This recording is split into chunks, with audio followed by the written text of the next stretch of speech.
Why do people who give everything, who love without conditions, who sacrifice their sleep and their peace for others, still find themselves weeping alone at night?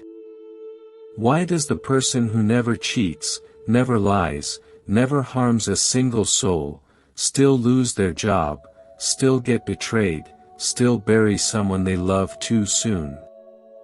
This question is not new, friends.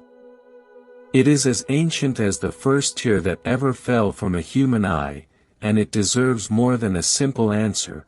It deserves a slow, honest, heartfelt conversation. Let me share something with you. There was once a merchant in the city of Savatthi, a man named Anathapindika, and if you have heard of him before, you might know him as the great patron who purchased the Jita grove for the Buddha by covering the ground with gold coins. But what many people do not talk about is what happened to Anathapindika later in his life. This was a man of extraordinary generosity, a man who fed hundreds of monks, who gave shelter to the homeless, who opened his granaries to the poor without hesitation. And yet, toward the end of his life, Anathapindika lost nearly everything. His fortune dwindled. His businesses failed. He became, by the standards of his time, almost poor. Can you imagine that? A man who gave so freely, so joyfully, so selflessly, and the world seemed to repay him with loss after loss after loss. Now if you were standing beside Anathapindika in those difficult years, and you looked at him with your human eyes, you might say, "This is not fair. This man deserves better." And you would be right to feel that way, because compassion is supposed to say that, compassion is supposed to ache when good people suffer. But the Buddha, when he visited Anathapindika during his illness near the end, did not say life was unfair. He did not say the universe had made a mistake. Instead, he guided Anathapindika through a meditation so profound, so tender, that the old merchant wept, and he said he had never heard anything so beautiful in all his years of listening to the Dharma. The Buddha was not dismissing his pain. The Buddha was showing him a deeper way to see. And that, friends, is what we are going to do here together. We are not going to pretend that suffering does not hurt. We are not going to wave a magic wand of philosophy over your wounds and say, "Just think positive." No.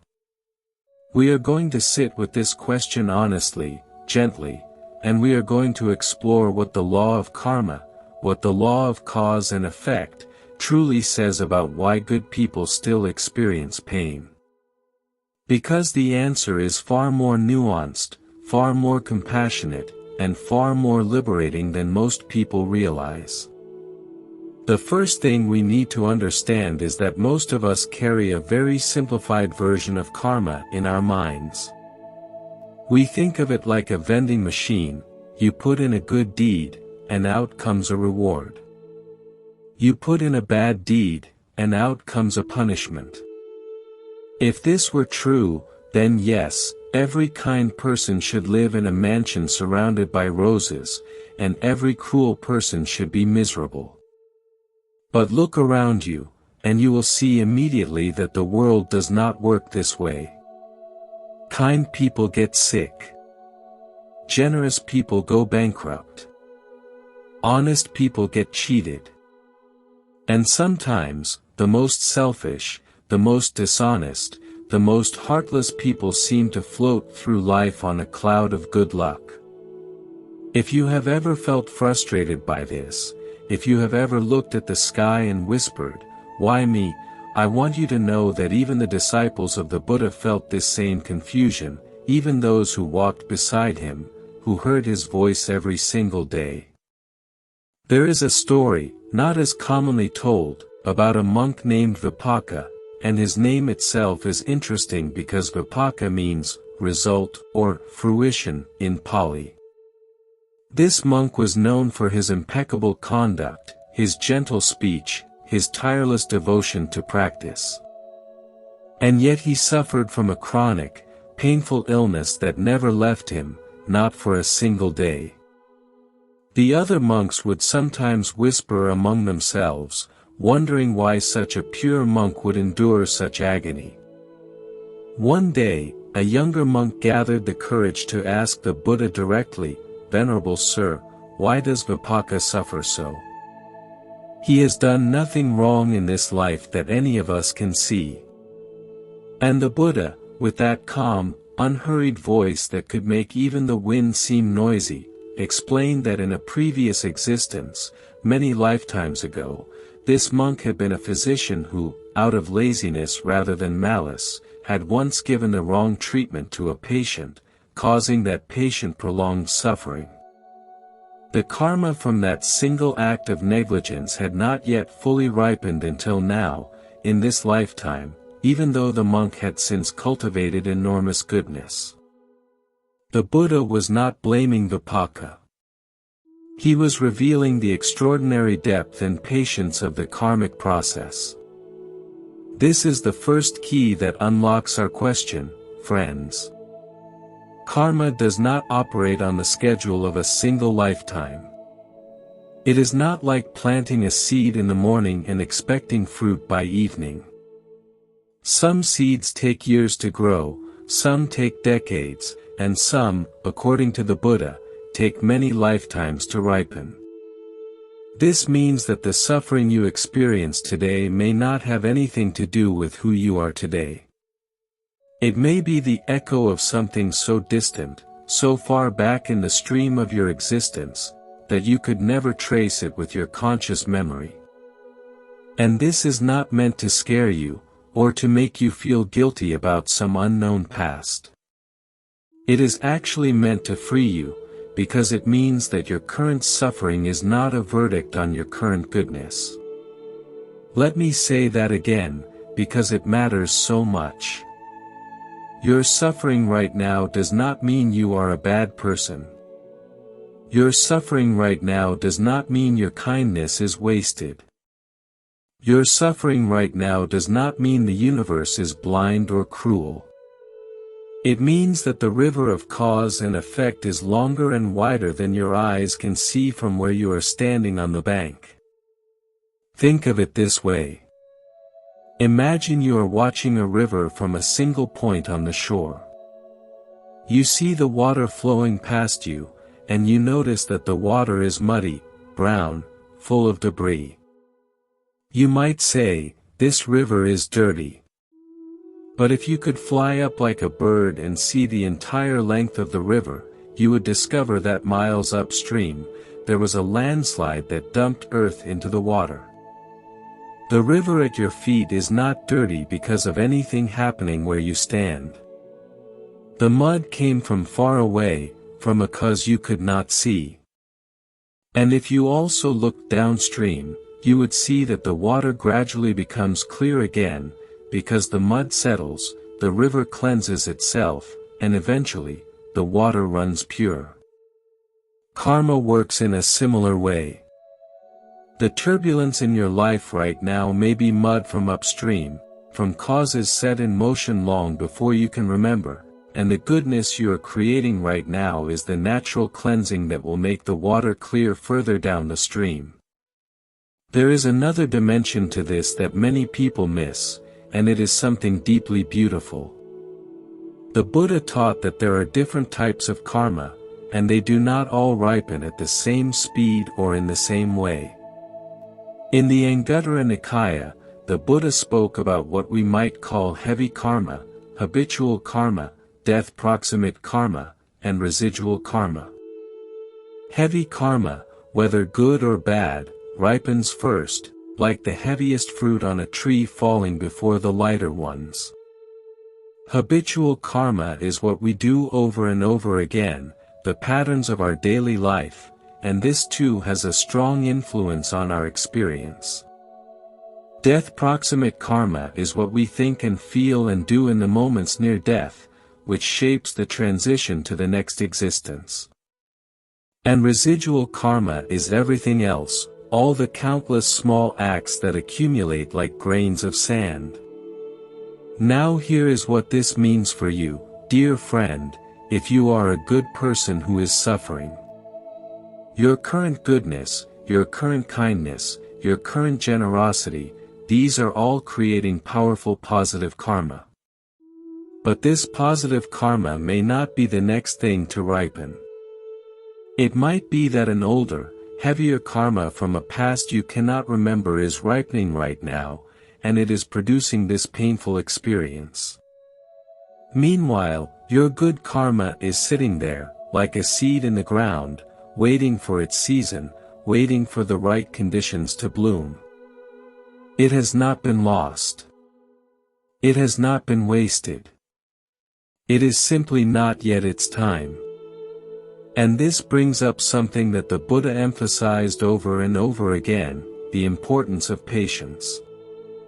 Not passive, resigned patience, not the kind of patience that says, well, I guess life is just suffering and there is nothing I can do. No. The Buddha spoke of a patient endurance that is rooted in understanding, a patience that comes from seeing clearly how things work, and choosing to keep going anyway, choosing to keep being kind anyway, choosing to keep planting good seeds anyway, even when the harvest has not yet come. There was a laywoman in the time of the Buddha, a devoted follower named Suppavesa, who was pregnant for an extraordinarily long time.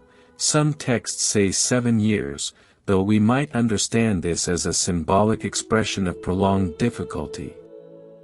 Her pregnancy was agonizing, filled with pain, and her labor was even more so.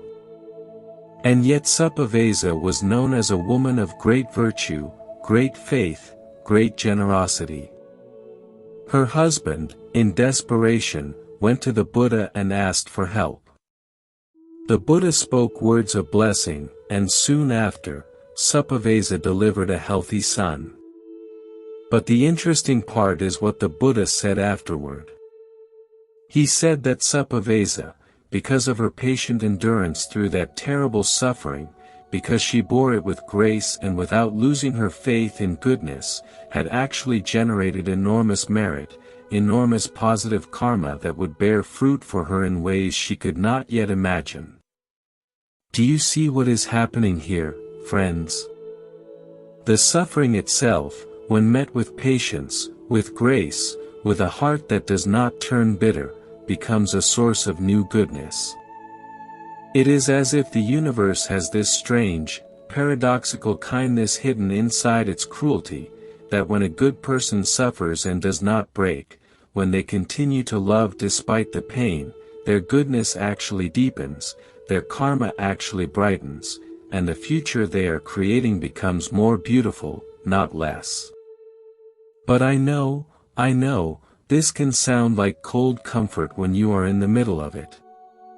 When you are lying in bed at night, wondering why your kindness was not enough to keep your marriage together, wondering why your honesty cost you your promotion, wondering why your child is sick when you have done nothing but pray for their health, theoretical explanations about past life karma can feel distant, even cruel.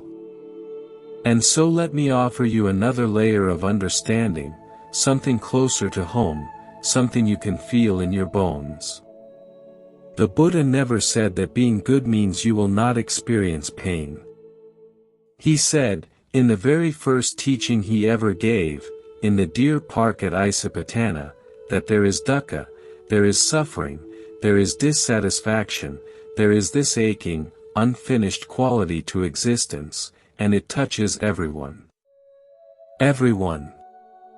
Not just bad people.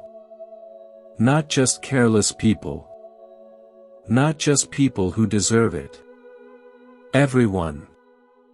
The first noble truth is not, bad people suffer. The first noble truth is, there is suffering. Period. It is a fundamental characteristic of existence in this realm, like gravity is a characteristic of this planet. You would not look at a virtuous person and say, why does gravity pull them down? Because gravity pulls everyone down. It is not personal. And in a similar way, the broad, ocean-like truth of dukkha touches every life, regardless of virtue. Now this does not mean your virtue is pointless. Far from it. Your virtue determines the quality of your heart as you move through the suffering. Your virtue determines whether the suffering crushes you or carves you into something more beautiful. Your virtue determines the kind of future you are building, even while the present is painful. But virtue does not exempt you from the basic conditions of being alive in a world that is, by its very nature, impermanent, changing, and often unpredictable. There is a beautiful image in the suttas, where the Buddha compares a virtuous person who suffers to a lotus growing in muddy water. The lotus does not grow on a marble floor. The lotus does not grow in clean, distilled water. The lotus grows in mud, in dark, thick, smelly mud, and it rises through it, and when it breaks the surface, it is the most exquisite flower you have ever seen, and not a single drop of mud clings to its petals. The mud was not a punishment for the lotus. The mud was the very medium through which the lotus became what it was meant to be. And perhaps, friends, perhaps that is what your suffering is. Not a punishment, not a sign that your goodness has failed, but the mud through which your heart is rising, the difficult medium through which something extraordinary in you is being born. I know that is hard to believe when you are in the middle of the mud, when it feels like it is filling your mouth and your eyes and you cannot see the surface. But the lotus cannot see the surface either, not until the very moment it breaks through. And yet it keeps growing. It keeps reaching upward. Not because it knows what is above, but because reaching upward is simply its nature. Let me share another story that I find deeply moving. In the texts, there is an account of a monk named Tissa, not the famous Tissa but a lesser-known monk of the same name, who was afflicted with a terrible skin disease. His body was covered in sores that wept and bled, and the other monks, out of fear and disgust, avoided him. He lay alone in a dirty room, unable to care for himself, abandoned by his community. And who came to help him? The Buddha himself. The Buddha, the awakened one, the teacher of gods and humans, personally went to Tissa's room, heated water, and with his own hands, washed Tissa's robes, cleaned his sores, and tended to his body. And then, when Tissa was clean and at peace, the Buddha taught him the Dharma, and Tissa, in that moment of being cared for, of being seen, of being loved without condition, attained liberation. Now think about what is happening in this story. Tissa was a monk. He had given up everything to follow the path. He was not a bad person. And yet his body was ravaged by disease, and his community had turned away from him. His goodness did not protect him from physical suffering. His goodness did not guarantee that other people would treat him well. But his goodness, combined with his suffering, created the conditions for something astonishing to happen. The Buddha himself came to his side, and in that meeting of compassion and pain, the ultimate freedom was born. This is one of the most profound mysteries of the spiritual life, friends. Suffering, when held with the right kind of heart, becomes a doorway. Not just a wall. Not just a dead end. A doorway. The question is not whether you will suffer. The question is what your suffering will open in you. But we should be careful here, because there is a dangerous misunderstanding that sometimes creeps into spiritual conversations, and it is the idea that we should glorify suffering, that we should seek it out, that we should think of pain as automatically noble or purifying. The Buddha did not teach this.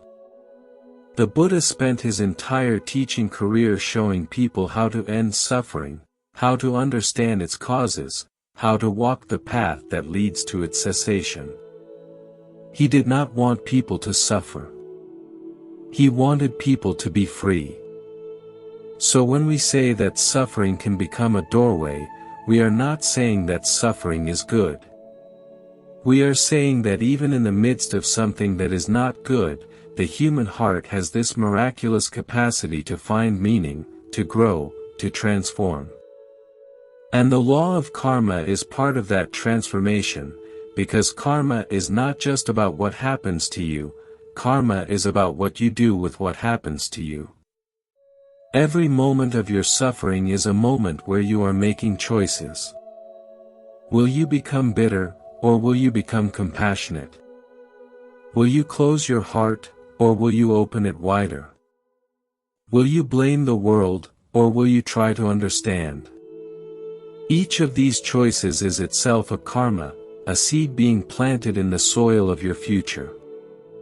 And this means that even in your darkest hour, you are not helpless. You are not just a passive recipient of old karma ripening. You are an active creator of new karma, right here, right now, in the way you respond to your pain. There is a passage in the Samyutta Nikaya where the Buddha uses the metaphor of two arrows. He says, when an ordinary person experiences a painful sensation, they feel two kinds of suffering. The first is the physical or circumstantial pain itself, the loss, the illness, the betrayal, whatever it might be. This is the first arrow, and it strikes everyone, even the wisest, even the most virtuous. But then the ordinary person reacts to that pain with aversion, with anger, with despair, with self-pity, with the anguished cry of "Why me?" and this reaction is the second arrow. And the Buddha says, the second arrow is optional. The well-trained disciple, when struck by the first arrow, does not shoot the second arrow into themselves. They feel the pain, they acknowledge it, they let it be what it is, but they do not multiply it with their reaction. This teaching is so important for our conversation, because it helps us see that there are two different kinds of suffering happening when a good person goes through hard times. There is the suffering that comes from old causes, from the ripening of past karma, from the simple fact of being alive in an impermanent world. This suffering, the first arrow, is not within your control in the moment it arrives. But then there is the suffering you add to it, the suffering of thinking you do not deserve it, the suffering of comparing yourself to others who seem to have it easier, the suffering of questioning your own goodness, the suffering of losing faith in the very idea that being kind matters. This second layer, this second arrow, is where your real power lies, because this is the suffering you can choose not to create. And friends, please hear this with the gentlest part of your heart. Choosing not to create the second arrow does not mean you are weak, it does not mean you are passive, and it does not mean you do not care. It means you are wise enough to know that adding more pain on top of pain does not help. It means you are brave enough to feel the first arrow fully, without running from it, without numbing it, without pretending it is not there, but also without grabbing a quiver full of extra arrows and stabbing yourself over and over with the stories you tell about what the pain means. Let me tell you about a woman named Kisagami, but not the famous story you already know. Before Kisagami ever came to the Buddha, before the events that most people talk about, she had already lived a life of extraordinary difficulty. She was born into a poor family, so thin and frail that people called her Kisa, which means thin one, as a name of mockery. She was looked down upon, married into a family that treated her with contempt, and only gained any respect when she bore a son. Her entire identity, her entire sense of worth, was wrapped up in that child. And when that child died, what shattered was not just her heart, it was every structure of meaning she had built her life upon. She had been good. She had been patient. She had endured cruelty with grace. And still, the one thing she loved most was taken from her. What strikes me about Kisagami is not the ending of her story, which you may already know, but the beginning, the long years of quiet suffering that came before, the years when she was just a thin, poor, mocked girl trying her best in a world that gave her nothing. Those years were not wasted. Those years of patient endurance, of maintaining her kindness in the face of contempt, were building something in her that she could not yet see. They were building the capacity to receive the deepest truth, the readiness to understand what the Buddha would later show her. Her suffering was not meaningless. But its meaning was not visible until much later, until the full arc of her story could be seen. And I wonder, friends, if the same might be true for you. I wonder if the suffering you are going through right now, the suffering that seems so pointless, so unfair, so unrelated to who you are and how you have lived, I wonder if it is building something in you that you cannot yet see.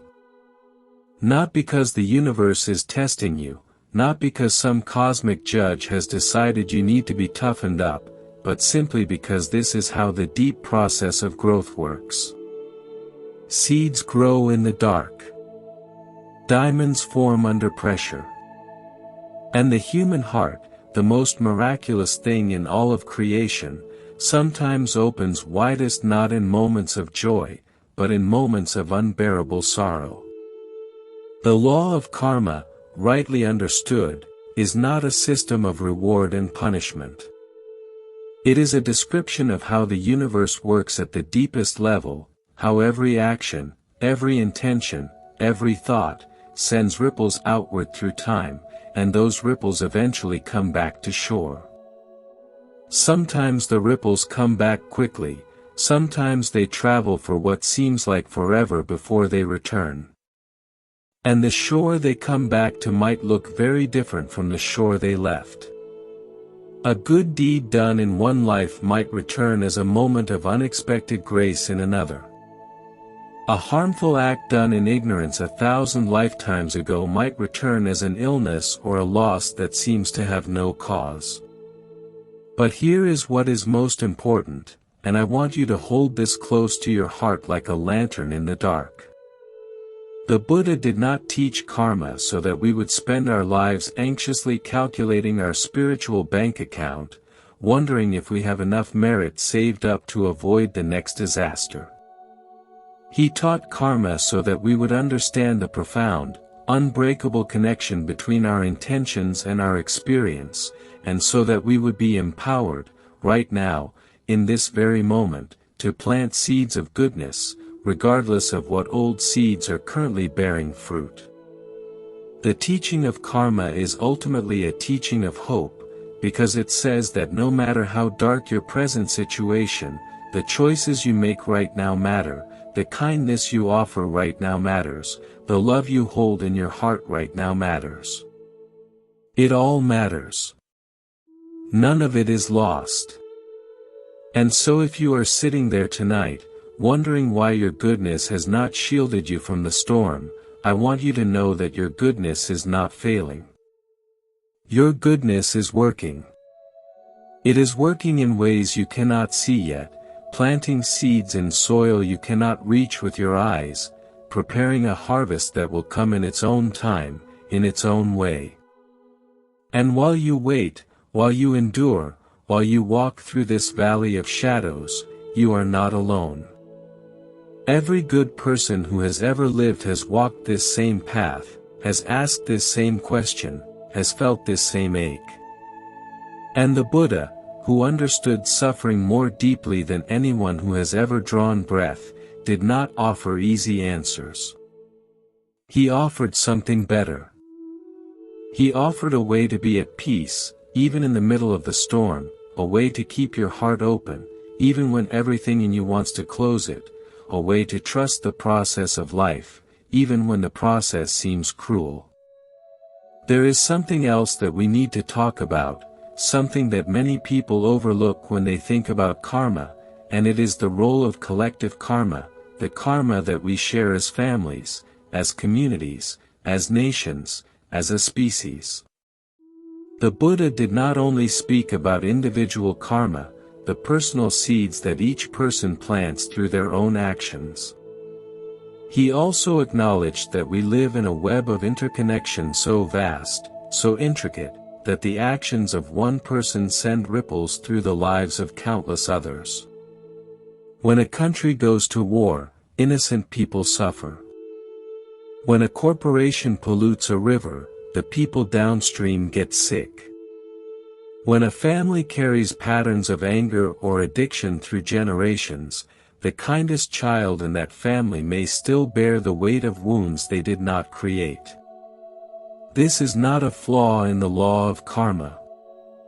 This is actually one of its most important dimensions, because it reminds us that we are not isolated units, each carrying our own neat little package of merit and demerit. We are threads in a fabric, and when one thread is pulled, the whole fabric shifts. A good person can suffer because they are part of a family system that carries old pain. A good person can suffer because they live in a society that is structured in unjust ways. A good person can suffer because they happen to be in the wrong place when a storm, literal or metaphorical, passes through. And this kind of suffering is not a personal punishment. It is the consequence of living in an interconnected world, a world where no one is truly separate from anyone else. The Buddha illustrated this understanding in a fascinating exchange with a Brahmin named Subha, the son of Tadaya. Subha came to the Buddha and asked why, among human beings, some are born into wealth and others into poverty, some are born healthy and others sick, some are born beautiful and others plain, some are born into powerful families and others into weak ones. The Buddha explained that beings are the owners of their karma, the heirs of their karma, born of their karma, related to their karma, and supported by their karma. He said that karma divides beings into high and low states. But what is remarkable about this teaching is that the Buddha did not stop there. He went on to explain that the specific conditions of any individual life are the result of an incredibly complex interplay of factors, not just one single cause, but a web of causes and conditions stretching back further than the mind can trace. This complexity is crucial, friends, because it protects us from one of the most harmful misunderstandings of karma, the idea that if someone is suffering, they must have done something to deserve it. This is not what the Buddha taught. This cruel, simplistic version of karma has caused enormous damage throughout history. It has been used to justify caste systems, to blame the poor for their poverty, to tell sick people that their illness is their fault, to turn away from others in their moment of need by saying, well, that is their karma. The Buddha would have been horrified by this interpretation, because the Buddha was, above all else, a being of boundless compassion. He did not look at suffering people and think, they deserve it. He looked at suffering people and thought, how can I help? There is a powerful story about this that many people have not heard. In the time of the Buddha, there was a woman named Patakara, who suffered losses so devastating that they defy comprehension. She lost her husband to a snake bite. She lost one child to a hawk that snatched the infant from her arms as she was crossing a river. She lost her second child when the river flooded and swept the baby away. And then, upon reaching her parents' village, she learned that her parents and her brother had all died in a house that collapsed during the night. In a single journey, Patakara lost every person she loved. Every single one. Now, Patakara was not described as a wicked woman. She was not someone who had spent her life harming others. She was an ordinary woman who had made some choices in her youth that her family disapproved of. She had eloped with a servant, defying her parents' wishes, but she was not cruel, not malicious, not deserving by any human standard of such catastrophic grief. And when she came to the Buddha, mad with sorrow, barely clothed, wandering the streets in a state of complete mental collapse, the Buddha did not say, "This is your karma, you brought this upon yourself." He said, simply, "Sister, recover your mindfulness." Those words are so gentle, so precise, so full of respect.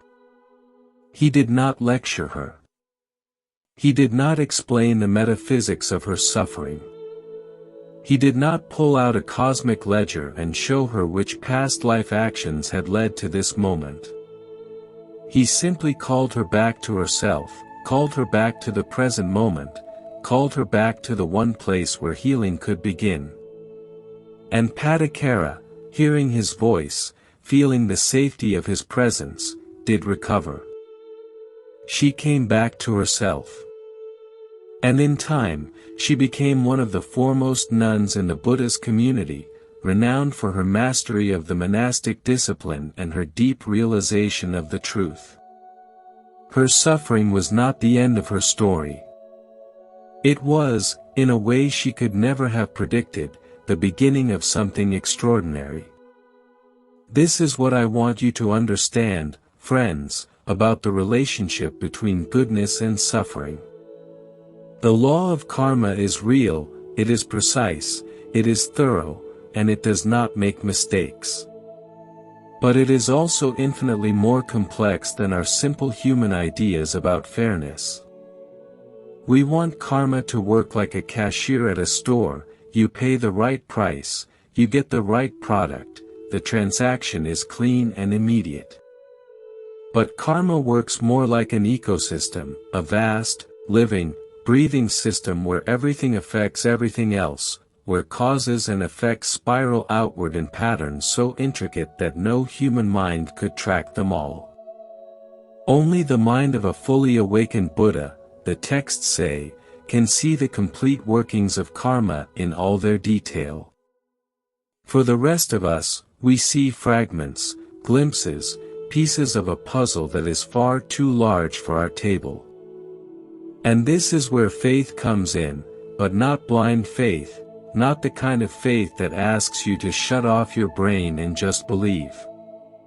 The Buddha explicitly encouraged questioning, investigation, direct experience. In the famous Kalama Sutta, he told the people of Kalama not to accept anything simply because it was traditional, not because a teacher said it, not because it was written in a scripture, but to test it against their own experience, their own wisdom, their own understanding of what leads to well-being and what leads to harm. The faith that the Buddha cultivated was the faith of a farmer who plants a seed and trusts the process of nature, not because someone told him to trust it, but because he has seen seeds grow before, because he understands the basic principles of soil and water and sunlight, and because he knows that even when the seed is invisible underground, something is happening. If you have ever planted a garden, you know this feeling. You put the seed in the earth, you water it, you wait. And for days, maybe weeks, nothing visible happens. The ground looks the same. There is no sign of life. And in those days of waiting, doubt creeps in. Did I plant it deep enough? Did I water it too much? Is the seed dead? But if you trust the process, if you keep watering, if you keep caring for that patch of earth, one morning you come outside and there it is, a tiny green shoot, breaking through the surface, reaching for the light. And in that moment, you realize that the seed was never doing nothing. It was doing everything.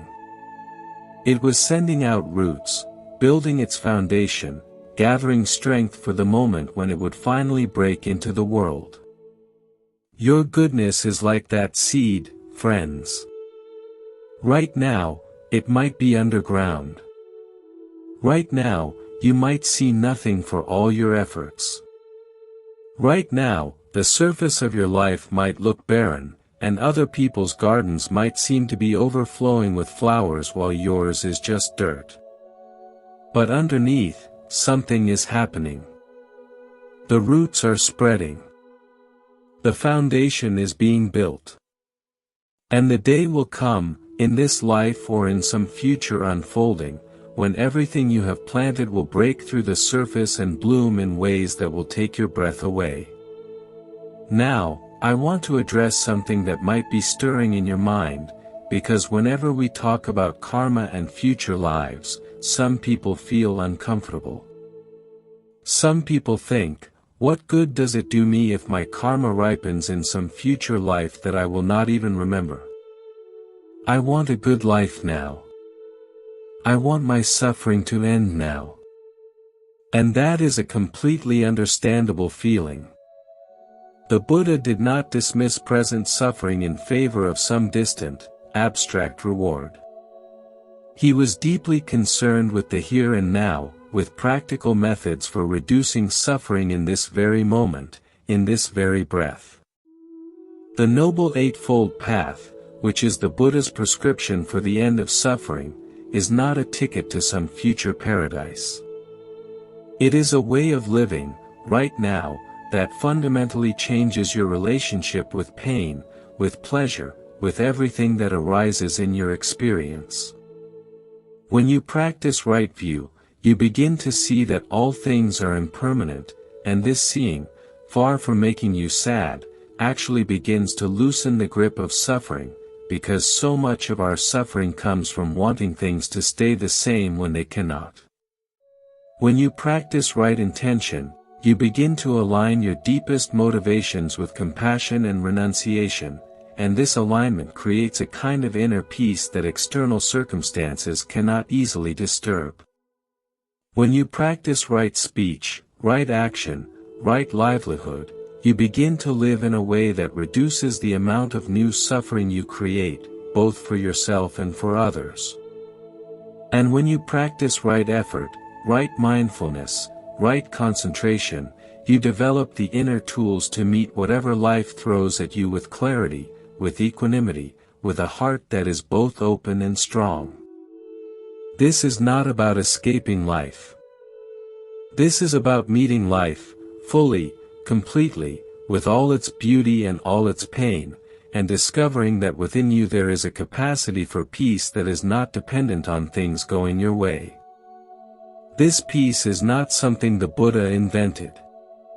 It is something he discovered, something that was already there, something that is already here, inside you, right now, waiting to be uncovered.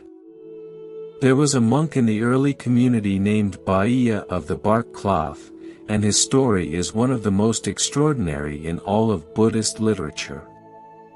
Baiya was not a traditional monastic. He wore clothes made from bark, he lived as a wandering ascetic, and he had developed a reputation as a holy man.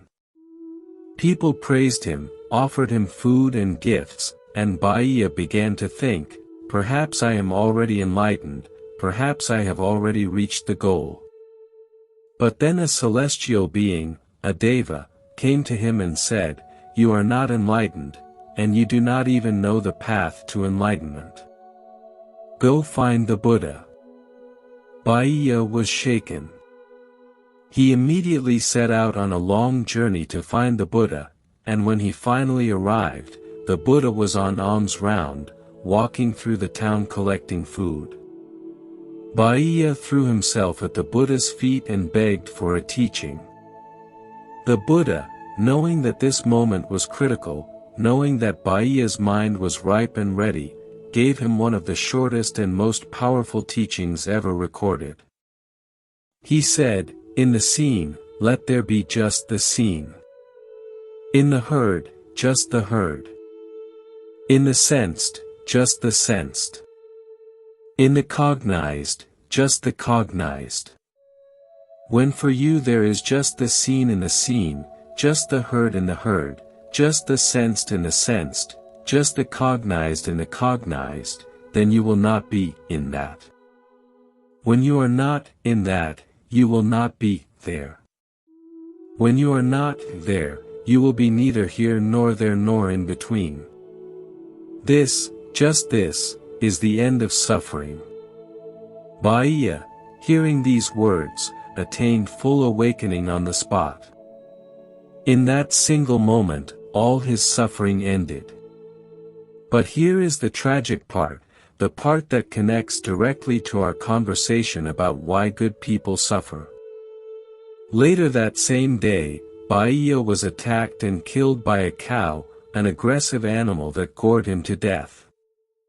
He had just attained the highest spiritual achievement possible, and within hours, his body was destroyed.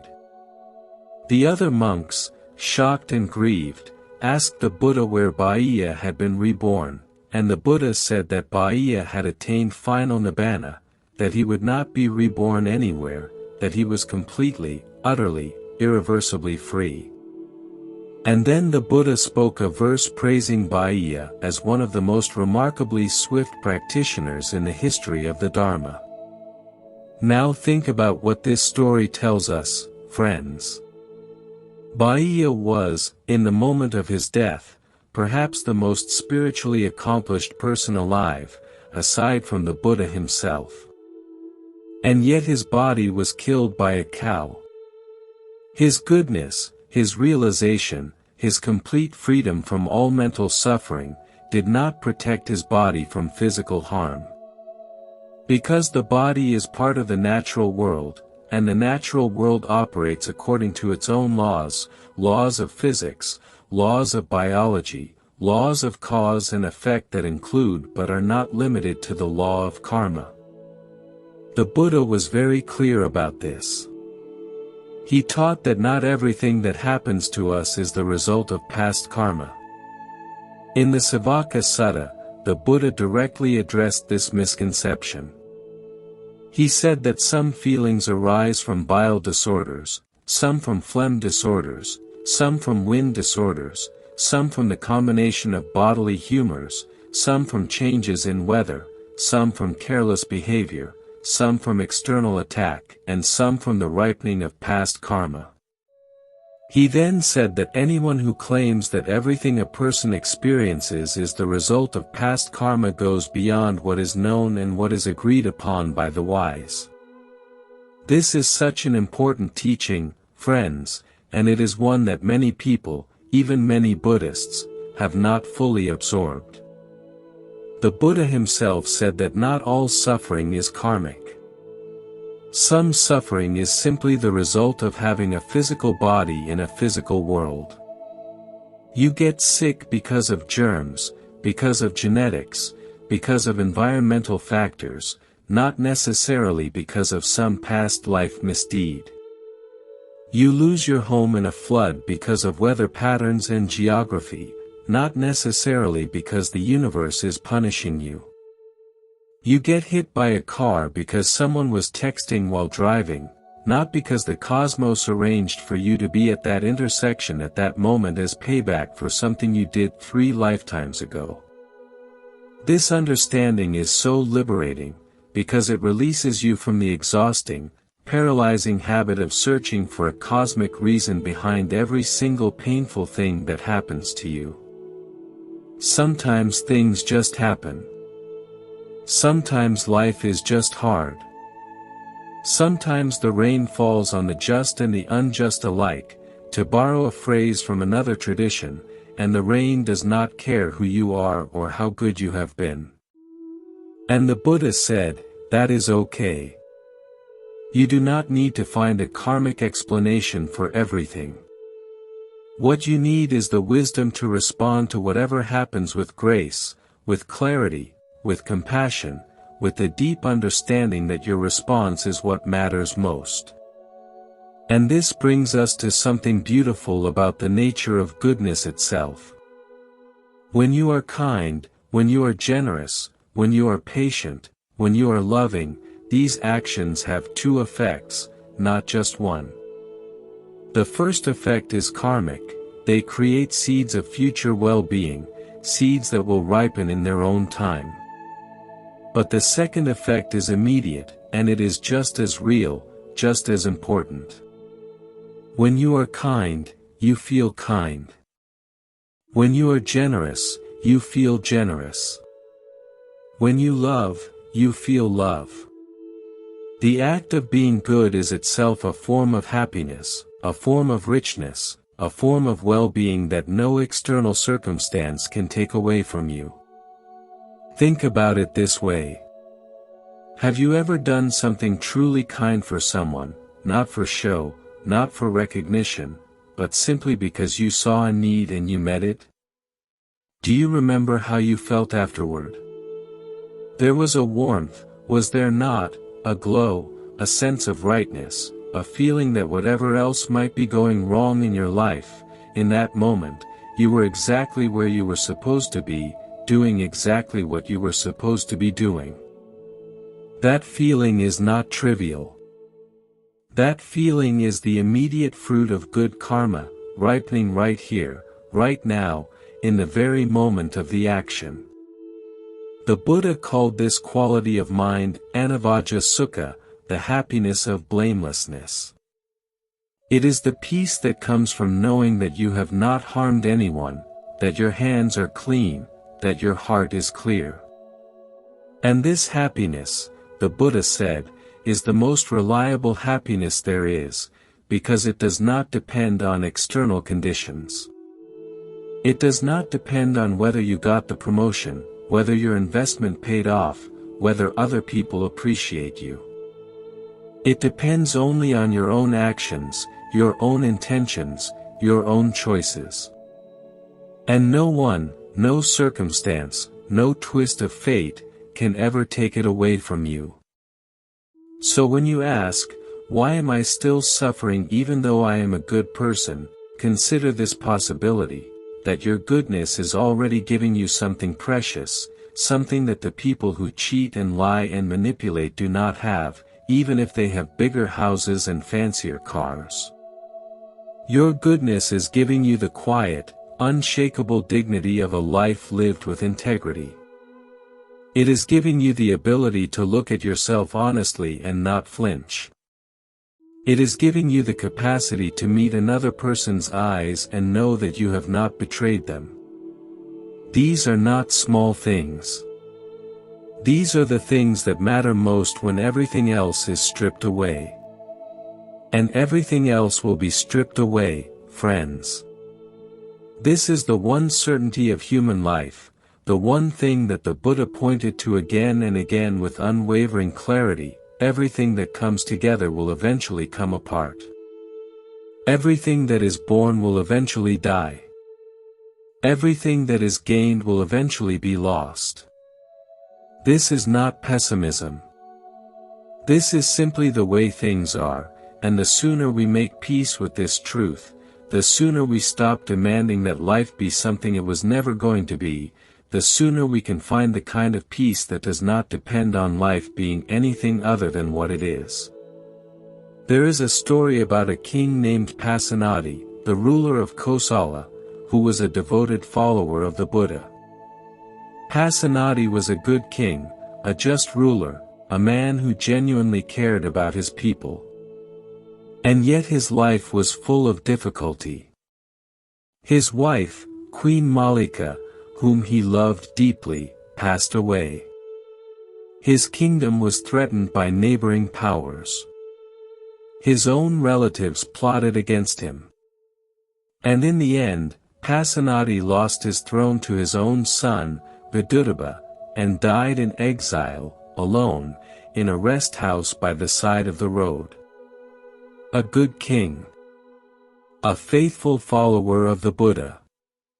And his life ended in loneliness and loss. But what the texts also tell us is that Pasenadi, throughout all of this, maintained his practice, maintained his faith, maintained his connection to the Dharma. His external life was turbulent, but his inner life was sustained by something deeper than circumstance. And this, perhaps, is the most important thing that the Buddha offered to good people who suffer, not a promise that the suffering will stop, but a way to be at peace within it, a way to hold it without being destroyed by it, a way to let it pass through you like water through a net, touching you but not trapping you. I want to tell you about one more aspect of karma that I think is deeply relevant to our conversation, and it is the concept of karma vipaka, the fruit or result of karma. The Buddha taught that the fruit of karma is not always what we expect, because the same action can produce different results depending on the context, the intention behind it, and the character of the person performing it. He used a vivid metaphor to explain this. He said, imagine you have a handful of salt. If you throw that handful of salt into a small cup of water, the water becomes undrinkable, overwhelmingly salty. But if you throw that same handful of salt into the great Ganges River, the river is completely unaffected. The water remains fresh and drinkable. The salt is the same, the karma is the same, but the result is entirely different because of the vessel that receives it. And what determines whether your life is like the cup or like the river? Your practice, your virtue, your wisdom, your depth of character. A person who has cultivated a vast, deep, expansive mind, a mind rich with compassion, mindfulness, wisdom, and equanimity, is like the river. When old negative karma ripens, it ripens into their vast mind, and the effect is diluted, manageable, even transformative. But a person who has a small, narrow, rigid mind, a mind contracted by greed, hatred, and delusion, is like the cup. Even a small amount of negative karma, ripening in that small space, can overwhelm them completely. This is why the Buddha emphasized practice so strongly, not because practice earns you a karma-free life, but because practice expands your capacity to hold whatever life brings you. It makes you the river, not the cup.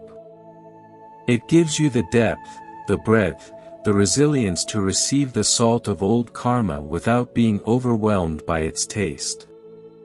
And this, friends, is perhaps the most practical, most empowering, most hopeful teaching about karma that exists. You cannot change the past. You cannot reach back through time and undo the actions of previous lifetimes. But you can, right now, in this very moment, begin to widen the river of your mind, so that whatever comes, you have the capacity to hold it with grace. And how do you widen the river? Not through some dramatic, heroic effort. Not by retreating to a mountain cave and meditating for 30 years. You widen the river in the smallest, simplest ways. You widen it every time you pause before reacting in anger and choose a kinder response. You widen it every time you notice someone else's pain and allow yourself to feel it with them. You widen it every time you forgive, not because the other person deserves forgiveness, but because holding on to resentment makes the cup smaller. You widen it every time you sit quietly, even for 5 minutes, and let your mind settle, like mud settling in a glass of water, until you can see clearly again. These small acts, repeated daily, are what transform the cup into the river. And here is the beautiful paradox, friends, the more you widen your mind, the more capacity you have to hold suffering, the less suffering actually has the power to disturb you. It is as if by making space for pain, you actually reduce the amount of pain you experience, because so much of our pain comes not from the event itself but from our resistance to the event, our contraction around it, our desperate attempt to push it away. When you stop resisting, when you let the experience be what it is, when you open your arms wide enough to hold even the things you wish were not there, something strange and wonderful happens. The suffering begins to dissolve on its own, like salt dissolving in a vast, deep, ever-flowing river. There is so much more to explore here, so many more layers to uncover, so many more stories to share, so many more ways to look at this ancient question with fresh eyes. And I think the next thing we need to talk about is something that good people often struggle with the most, the feeling of being punished for their goodness, the sense that the world actually penalizes you for being kind, that if you were just a little more selfish, a little more ruthless, a little more willing to put yourself first, life would be easier. Because this feeling is real, and it deserves to be honored, not dismissed. It deserves to be looked at directly, with honesty and compassion, because until we understand why goodness sometimes feels like a burden, we cannot fully understand why it is, in fact, the greatest gift we could ever give ourselves. So let us talk about this, friends. Let us talk about the cost of being good. If you are a good person, you know what I mean. You know the feeling of being taken advantage of giving and giving and giving until there is nothing left, and then being asked to give some more. You know the experience of being honest in a world that rewards deception, of being gentle in a world that respects aggression, of being patient in a world that celebrates speed and ruthlessness. You know what it is like to watch someone lie their way to the top while you, with your integrity and your principles, remain exactly where you started. You know the bitter taste of being overlooked, undervalued, and taken for granted, precisely because you are too decent to make a fuss about it. And there is a voice inside you, maybe a quiet voice, maybe a loud one, that says, "What is the point? What is the point of being good if this is what I get? What is the point of being honest if the liars are winning? What is the point of being kind if the cruel people are the ones with all the power and all the money and all the success?" This voice is not evil. This voice is not a sign of weakness or spiritual failure. This voice is the voice of a tired heart, a heart that has been giving without receiving, a heart that has been faithful without being rewarded, a heart that is beginning to wonder if it has been a fool this whole time.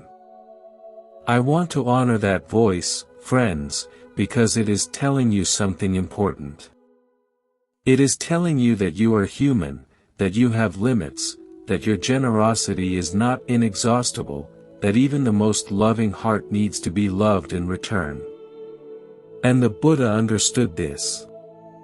He did not ask people to be endlessly self-sacrificing to the point of self-destruction. He did not teach that goodness means allowing yourself to be used, abused, and discarded.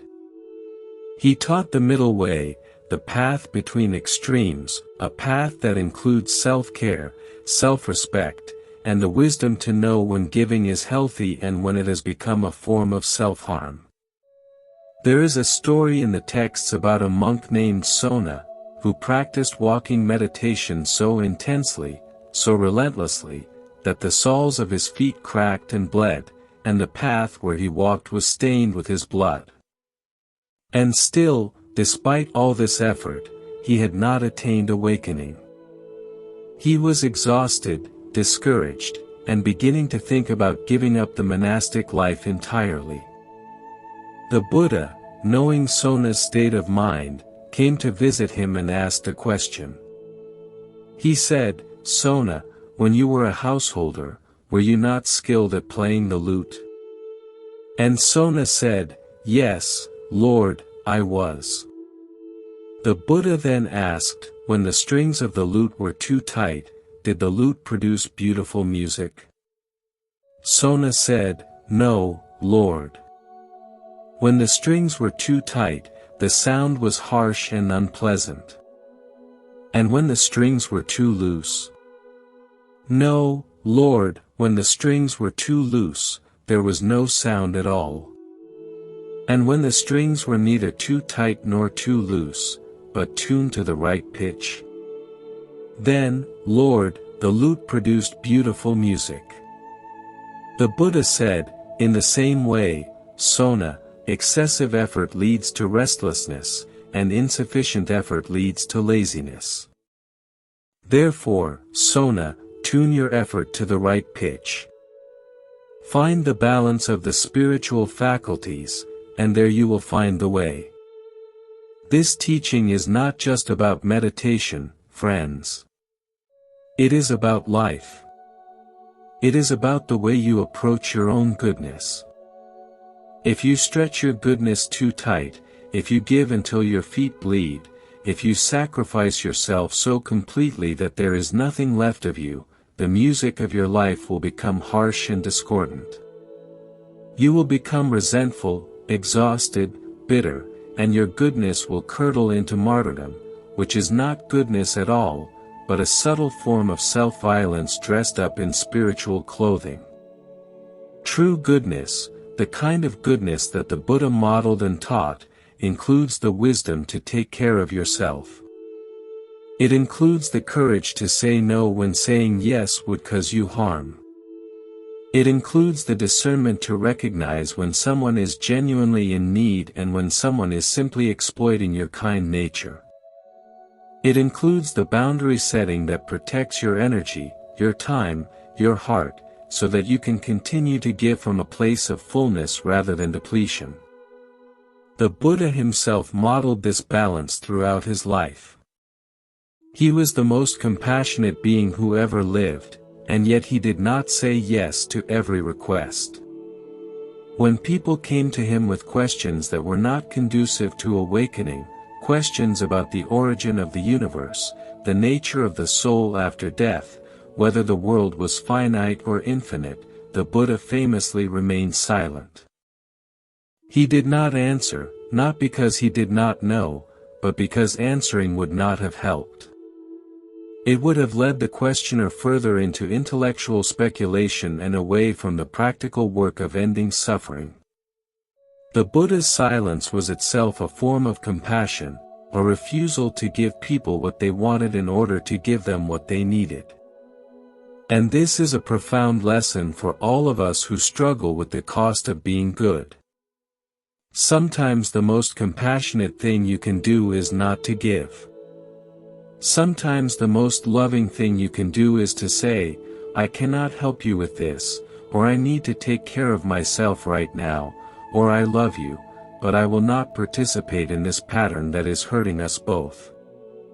This is not selfishness. This is wisdom.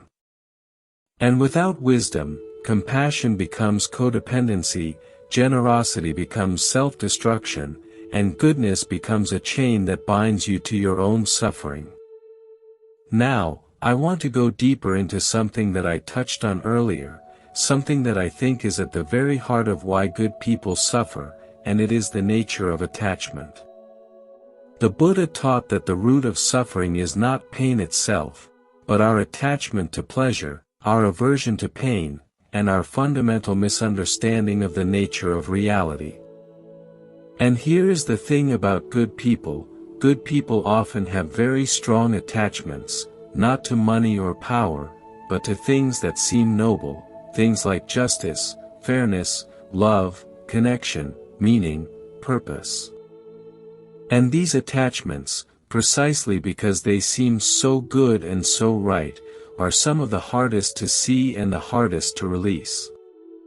When you are attached to justice, and you see injustice, you suffer.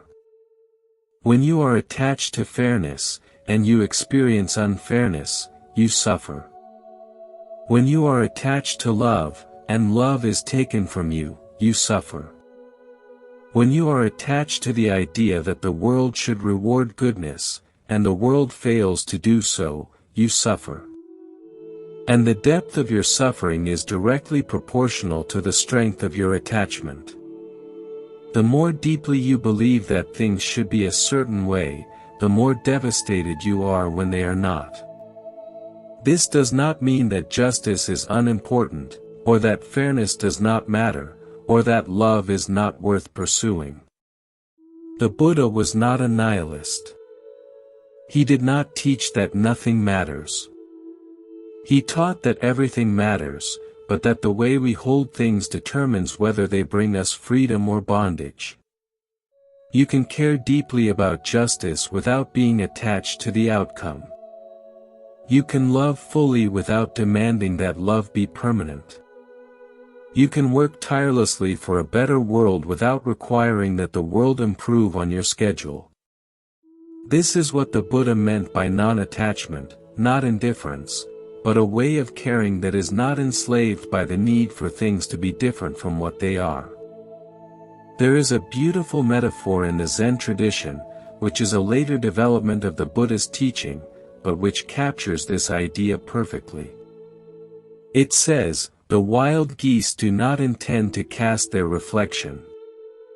The water does not intend to receive their image. The geese fly, the water reflects, and neither is disturbed." This is the quality of mind that the Buddha cultivated, a mind that responds to life fully, completely, with total engagement, but without the clinging that turns engagement into entanglement.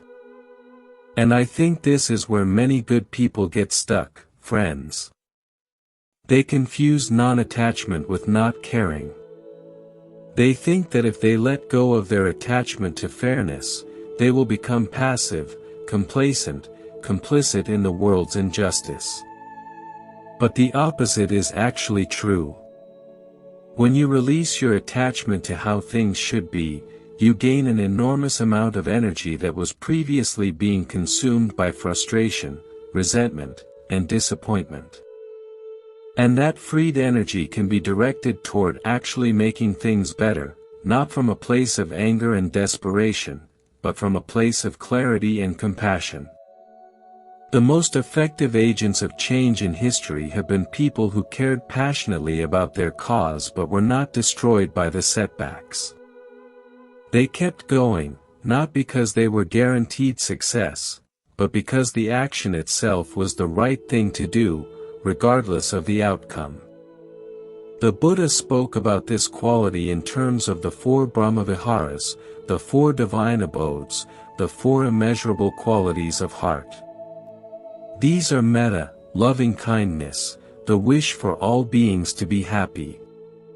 Karuna, compassion, the wish for all beings to be free from suffering. Mudita, sympathetic joy, the ability to rejoice in others' happiness and success. And upekkha, equanimity, the ability to remain balanced and steady in the face of life's inevitable ups and downs.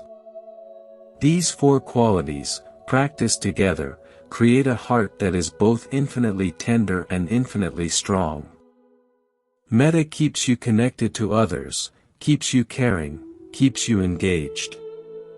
Karuna keeps you responsive to pain, both your own and others, without being overwhelmed by it. Mudita keeps you from the trap of envy, the trap of comparing your life to others and feeling diminished.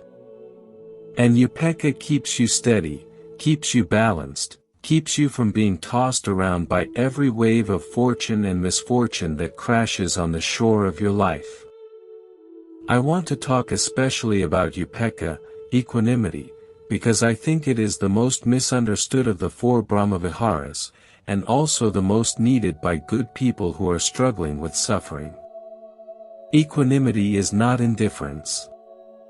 It is not the cold, flat, emotionless state that some people imagine when they hear the word. Equanimity is the warm, spacious, alive quality of a mind that has seen deeply into the nature of things and has made peace with what it has seen. It is the quality of mind that allows you to hold both joy and sorrow at the same time, without being swept away by either.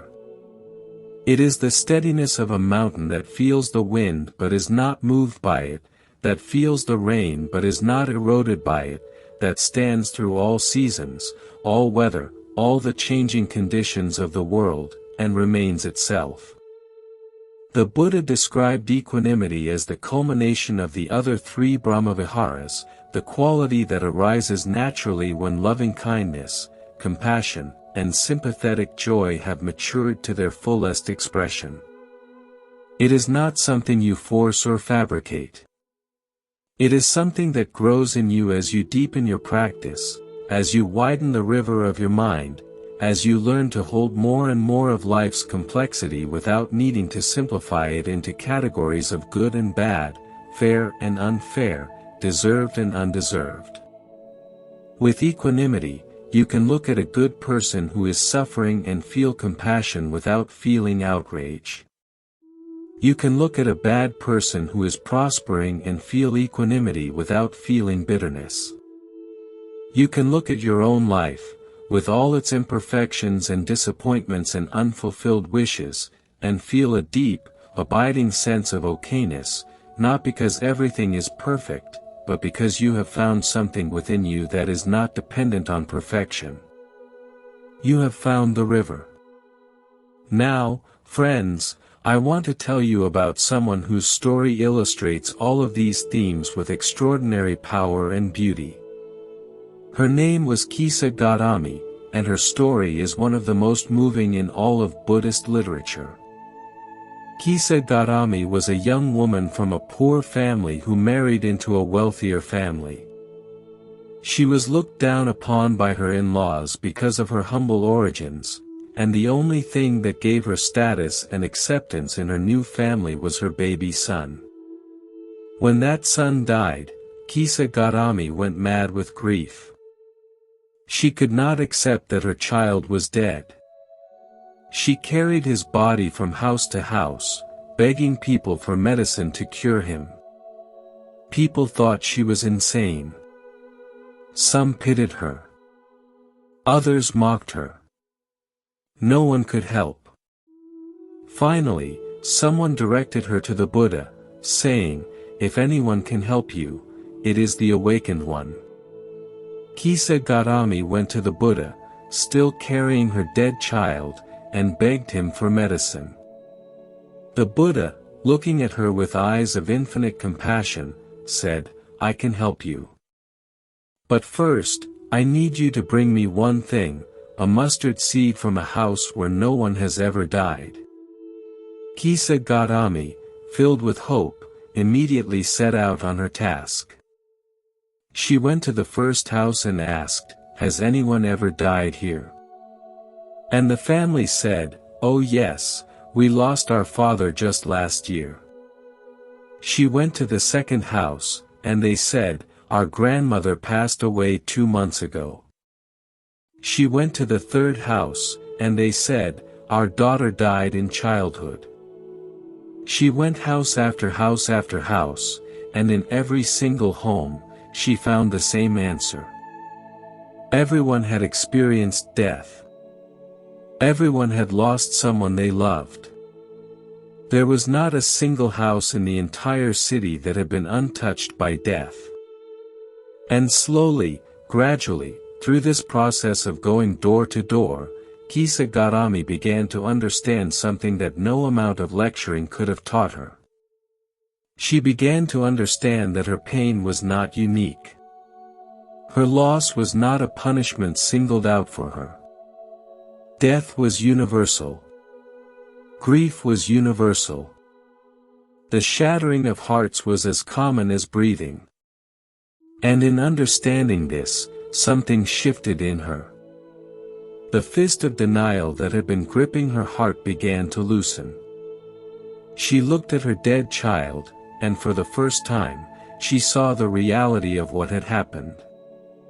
She took the small body to the charnel ground, laid it down with tenderness, and then returned to the Buddha. The Buddha asked, "Did you bring the mustard seed?" And Kisa Gautami said, "No, Lord." I did not find a single house where no one had died. I understand now. Death comes to everyone. And the Buddha gently taught her the Dharma, and Kisa Gautami, her heart cracked open by grief and then filled with understanding, attained the first stage of awakening. She went on to become a nun and eventually attained full liberation, complete freedom from all suffering. What I want you to notice about this story, friends, is what the Buddha did and what he did not do. He did not explain karma to Kisa Gautami. He did not tell her what her son had done in a past life to deserve such an early death. He did not give her a philosophical lecture about the workings of cosmic justice. He gave her an experience. He sent her on a journey that would teach her, through her own direct encounter with reality, the truth that the Buddha could see but that she needed to discover for herself. And the truth she discovered was not a cold, abstract principle. It was a warm, living, breathing truth, the truth that we are all in this together, that no one is exempt from loss, that the human condition is one of shared vulnerability, and that in recognizing this shared vulnerability, we find not despair but compassion, not isolation but connection, not the end of love but the beginning of a love that is wide enough to hold even death within its embrace. This is the medicine that the Buddha offered to good people who suffer. Not an explanation. Not a justification. Not a cosmic accounting that shows why you deserve what you got. But an invitation to see, deeply and clearly, the way things actually are, and to discover that within that seeing, within that clear-eyed, honest, unflinching confrontation with reality, there is a peace that surpasses anything the world of circumstances could ever provide. And friends, I think this is where we need to talk about something that many spiritual teachers are reluctant to address, the role of grief in the spiritual life. Because if you are a good person who is suffering, chances are you are also grieving. You are grieving the life you thought you would have. You are grieving the fairness you believed in. You are grieving the trust you placed in a world that has not lived up to your expectations. And this grief is legitimate, it is important, it is sacred, and it deserves to be fully felt, not bypassed, not spiritualized away, not covered up with platitudes about karma and cosmic justice. The Buddha did not bypass grief. When his two chief disciples, Sariputta and Moggallana, died, the Buddha spoke of feeling a sense of emptiness, a sense of loss. He said that the assembly seemed empty to him without them. This is remarkable, friends, because the Buddha was fully awakened, completely free from attachment in the way that most of us understand attachment. And yet he acknowledged the experience of loss. He did not pretend it did not matter. He did not say, well, everything is impermanent, what did you expect? He honored the human experience of missing someone, of feeling the absence of a beloved presence, while simultaneously holding the deeper understanding that all conditioned things are impermanent and that clinging to them is the cause of suffering. This is the balance that I want to invite you into, friends. You can grieve and be wise at the same time. You can feel the pain of your circumstances and still know, at a deeper level, that this pain is not the whole story. You can be heartbroken and still be whole. These are not contradictions. They are the paradoxes that arise when a human being begins to wake up, when the small self that wants everything to be comfortable and fair begins to give way to the larger self that can hold everything, comfort and discomfort, fairness and unfairness, joy and sorrow, life and death, all of it, without breaking. There is a concept in the Pali texts called samvega, which is sometimes translated as spiritual urgency, or a sense of dismay at the nature of conditioned existence. Samvega is that feeling you get when you suddenly see, with startling clarity, how fragile life is, how uncertain everything is, how quickly things can change, how little control you actually have. And Samvega is not a negative feeling, even though it can be uncomfortable. It is the feeling that wakes you up.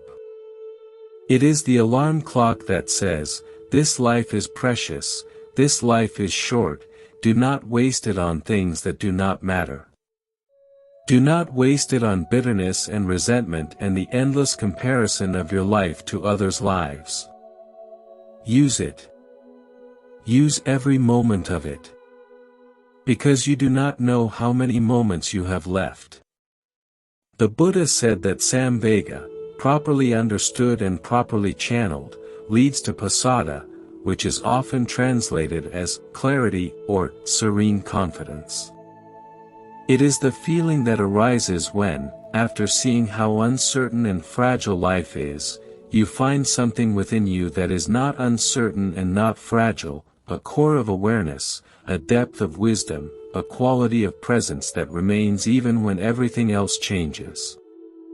Samvega shakes you. Pasada steadies you. And together, they create the foundation for a spiritual life that is neither naive nor cynical, neither blindly optimistic nor hopelessly pessimistic, but deeply, radically, courageously real. I think many good people who are suffering are experiencing Samvega without knowing what to call it. They are feeling the dismay, the disillusionment, the sense that the world is not what they thought it was. And because they do not have a framework for understanding this feeling, they interpret it as depression, or as cynicism, or as evidence that their goodness has been wasted. But what if it is none of these things? What if it is the beginning of waking up? What if the pain you are feeling right now is not the universe punishing you for being good, but the universe inviting you to go deeper, to see more clearly, to find the kind of peace that does not depend on things being fair? This possibility, this reframing, does not make the pain go away. I want to be very honest about that. Understanding why you are suffering does not instantly remove the suffering. But it does change your relationship with the suffering. It transforms you from a victim of random cruelty into a pilgrim on a path that leads somewhere, a path that has been walked by countless beings before you, a path that the Buddha himself walked and mapped with extraordinary precision so that others could follow. Let me share with you one more teaching that I think is especially relevant for good people who are going through difficult times. The Buddha spoke about 8 worldly conditions, 8 winds that blow through every human life without exception. He called them the Atha Loka Dhamma. They are gain and loss, fame and disrepute, praise and blame, pleasure and pain. These 8 conditions come in 4 pairs of opposites, and the Buddha said that no one, no matter how holy, no matter how wise, no matter how good, is exempt from experiencing all 8 of them. Even the Buddha himself experienced all 8. He gained followers and he lost followers. He was praised by many and blamed by some. He experienced physical pleasure and physical pain. He was famous and he was, at times, disrepute. There were people who actively campaigned against him, who tried to destroy his reputation, who accused him of terrible things. And the Buddha met all 8 conditions with the same quality of mind, equanimity, the steady, spacious, unshakable awareness of a mind that has seen through the illusion that any of these conditions are permanent or ultimately real. This teaching is so practical, friends, because it normalizes the full range of human experience. It says, you will gain and you will lose. This is normal. You will be praised and you will be blamed. This is normal. You will experience pleasure and you will experience pain. This is normal. None of these experiences means that you are being punished. None of them means that you are being rewarded.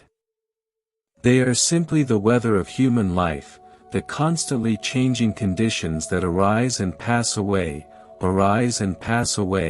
like clouds moving across the sky. And the sky, friends, the sky is always there, behind the clouds. The sky does not fight the clouds. The sky does not resent the storms. The sky does not compare itself to the sky over some other city and think, why is that sky sunny while I am full of rain? The sky simply is, vast, open, accommodating, unchanged by anything that moves through it. And your deepest nature, the awareness that is reading these words right now, is like that sky. It is the space in which all your experiences arise, the good and the bad, the fair and the unfair, the pleasant and the painful. And that space is never damaged by what passes through it. Never. This understanding, this direct knowing of yourself as the sky rather than the clouds, is what the Buddha pointed to as the ultimate freedom. It is not a freedom from experience. It is a freedom within experience. It is the ability to have your heart broken and to feel the breaking, to have your life turned upside down and to feel the disorientation, to lose everything you thought defined you and to feel the emptiness, and then, in the midst of all that feeling, to touch something that cannot be broken, something that cannot be turned upside down, something that cannot be lost, because it was never a thing in the first place. It is not an object that can be gained or lost. It is the subject that is doing the knowing. It is you, the real you, the you that was there before your name, before your story, before your ideas about what life should be, the you that will be there after all those things have fallen away. This is getting very deep, friends, and I realize that for some of you, this may feel abstract or unreachable, especially if you are in the middle of acute suffering right now. If you are in pain right now, if life is breaking your heart right now, I do not want to give you philosophy. I want to give you something you can use. So let me offer you some concrete, practical guidance drawn from the Buddha's teachings, things you can do right now, today, this very moment, that will begin to shift your relationship with suffering, even if they do not eliminate the suffering itself. First, breathe. I know this sounds simple, and it is. But the Buddha placed enormous emphasis on the breath as a foundation for mindfulness and peace. He taught a practice called anapanasati, mindfulness of breathing, and he said that this single practice, developed and cultivated, fulfills all four foundations of mindfulness, which in turn fulfill the 7 factors of awakening, which in turn fulfill true knowledge and liberation. All of that, from simply watching the breath. So when you are in the grip of suffering, when the pain feels unbearable, when the unfairness of life is crushing your spirit, come back to the breath. Feel the air entering your nostrils. Feel your chest expand. Feel the pause at the top of the inhale. Feel the release of the exhale. Do this for one breath. Then another. Then another. You are not trying to fix anything. You are not trying to make the pain go away. You are simply anchoring yourself in the one thing that is always present, the one thing that connects you to this moment, the one constant companion that has been with you since the moment of your birth and will be with you until the moment of your death. Your breath. Second, practice metta, loving kindness, and start with yourself. Many good people are excellent at sending love outward, to their families, their friends, their communities, even to strangers and enemies. But they are terrible at directing that same love inward.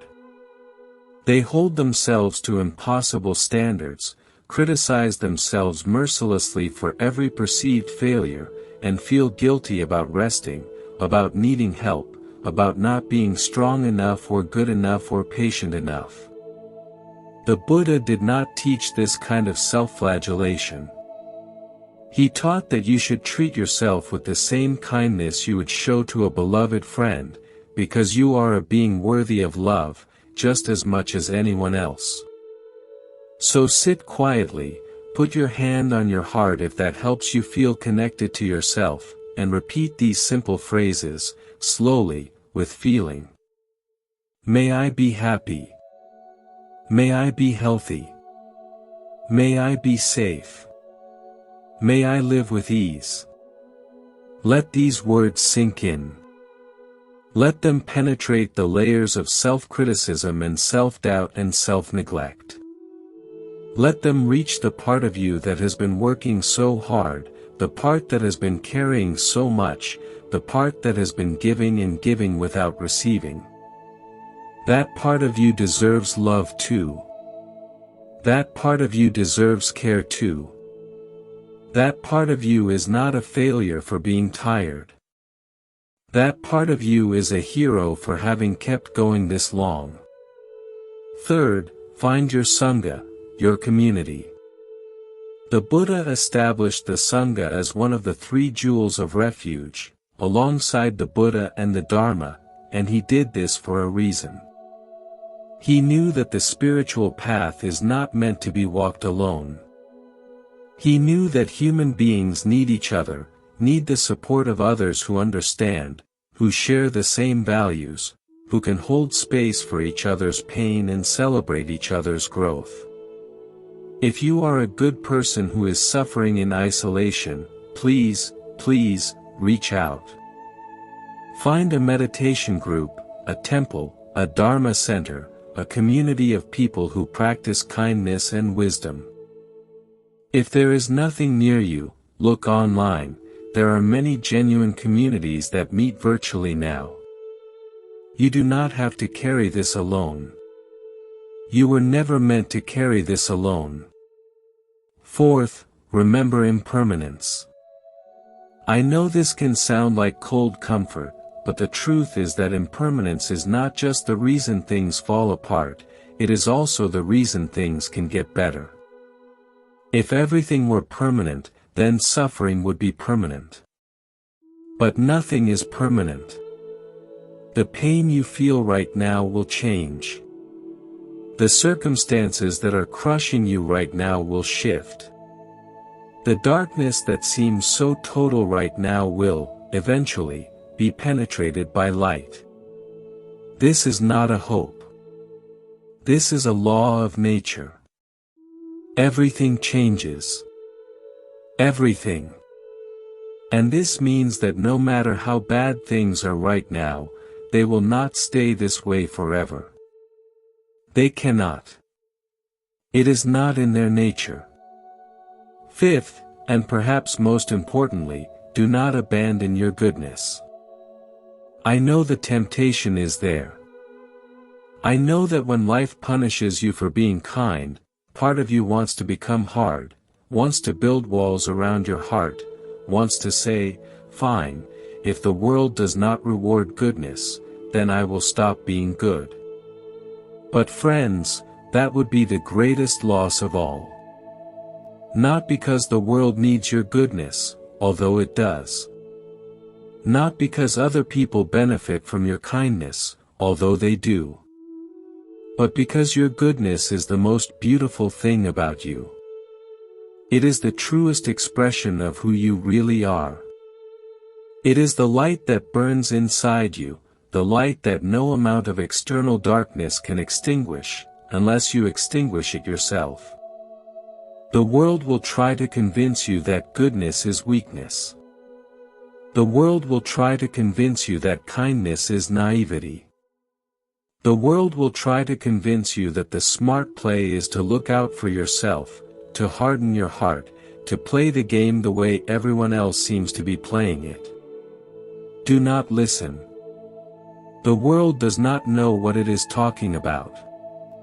The world has been confusing success with happiness for thousands of years, and it still has not figured out why, after all the progress and all the technology and all the wealth, people are more anxious and more depressed and more lost than ever. The Buddha figured it out. He figured it out 2600 years ago, sitting under a tree, watching the breath, looking directly at the nature of suffering and its end. And what he found was that happiness, real happiness, the kind that does not depend on conditions and cannot be taken away, comes from within. It comes from the quality of your heart, the depth of your wisdom, the breadth of your compassion. It comes from being good, not because being good guarantees a good life, but because being good is itself the good life. Let me tell you about a woman I read about in the commentaries, a woman whose name translates roughly to, the one who found peace in the ashes. She was a lay woman, not a monastic, and she lived an ordinary life by the standards of her time.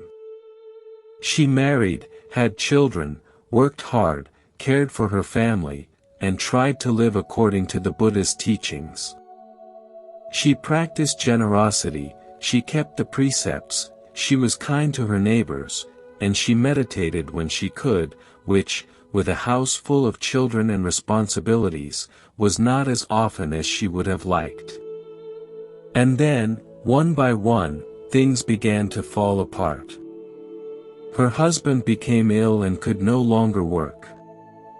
Their savings were depleted by the cost of his care. 2 of her children died in an epidemic that swept through the region. Her remaining children, overwhelmed by their own grief, became distant and difficult.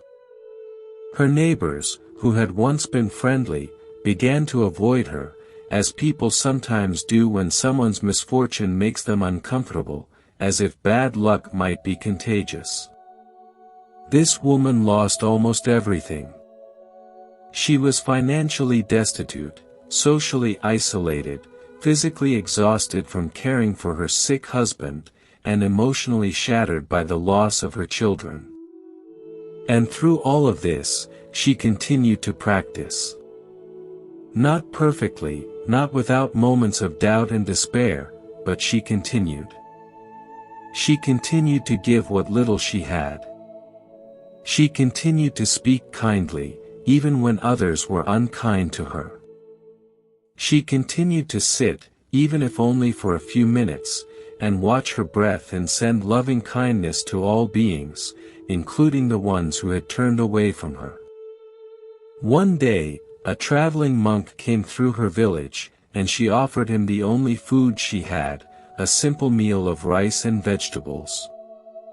The monk, seeing her condition, seeing the depth of her suffering etched into every line of her face, asked her how she maintained her practice in the face of so much loss. And she said something that has stayed with me ever since I first encountered it.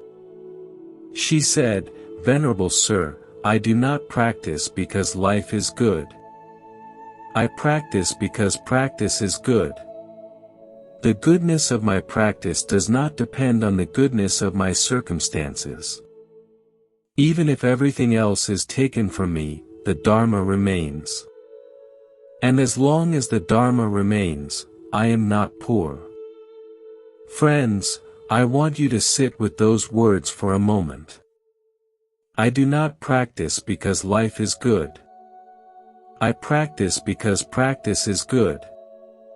This is the insight that transforms everything. This is the understanding that turns suffering from a prison into a doorway. When you stop making your spiritual practice conditional on things going well, when you stop using your circumstances as evidence for or against the value of being good, when you ground your goodness not in what you get from the world but in what you bring to the world, then nothing, can truly defeat you. Now, I want to explore another dimension of this question that I think is crucial, and it is the dimension of what I will call invisible karma, the good karma that is ripening in your life right now, in ways you may not be able to see because you are too focused on the things that are going wrong. When we suffer, our attention naturally narrows. This is a survival mechanism, and it served our ancestors well. If a tiger is chasing you, you do not want to be admiring the sunset. But this narrowing of attention, while useful in emergencies, becomes a trap when it persists in everyday life. When you are in chronic pain, whether physical or emotional, your attention becomes fixated on the pain, and you lose the ability to see everything else that is also present in your life, the things that are working, the blessings that are unfolding, the seeds that are sprouting even as you grieve the ones that did not. Let me ask you something, friends, and I want you to answer honestly, not to me, but to yourself. Can you breathe right now? Can you see or hear these words? Do you have a mind that is capable of understanding them? Do you have some capacity, however small, for love?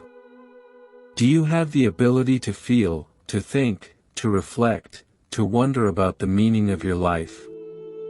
If you answered yes to any of these questions, then good karma is ripening in your life right now, in this very moment.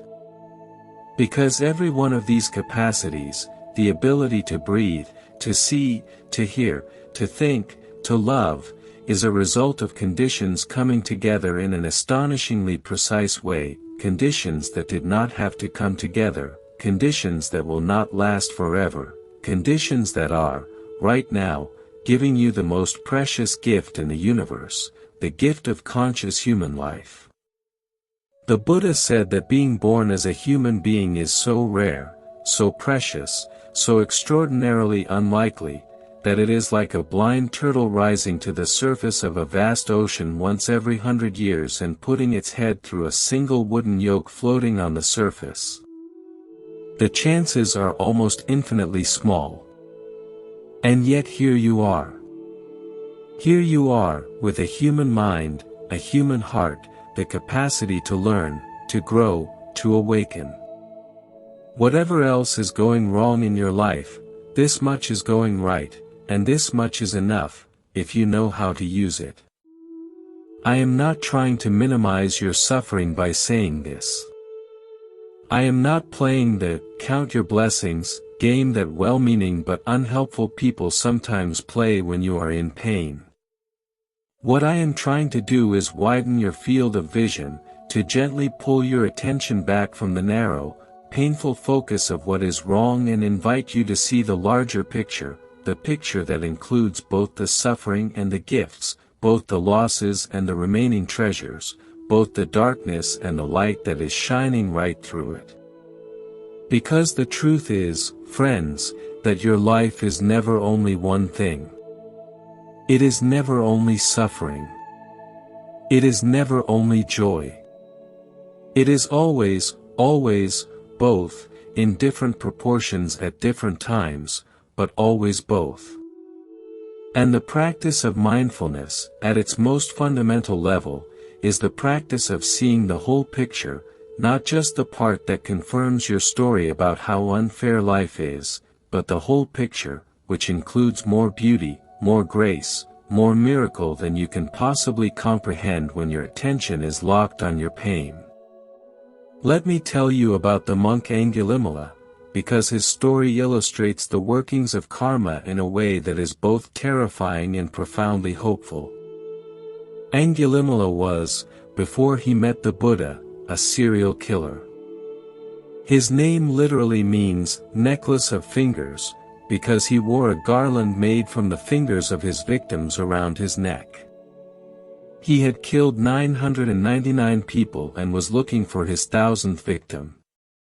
He was, by any measure, the worst kind of person, a being so consumed by violence that he had lost all connection to his own humanity. And then he encountered the Buddha.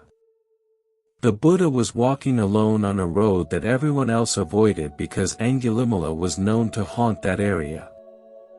The Buddha walked calmly, steadily, without fear. Angulimala saw him and gave chase, but no matter how fast he ran, he could not catch the Buddha, who continued walking at a normal pace. Finally, in frustration, Angulimala shouted, "Stop, monk! Stop!" And the Buddha replied, "I have stopped, Angulimala. It is you who have not stopped." Meaning, I have stopped harming beings. I have stopped creating suffering. But you have not. Those words pierced Angulimala's heart. In that moment, something broke open in him, the whole terrible momentum of his violence, the madness that had driven him to kill, the despair that had convinced him that he was beyond redemption, all of it shattered. He threw down his weapons, fell at the Buddha's feet, and asked to be ordained as a monk. The Buddha accepted him. Now, here is where the karma story gets fascinating and uncomfortable.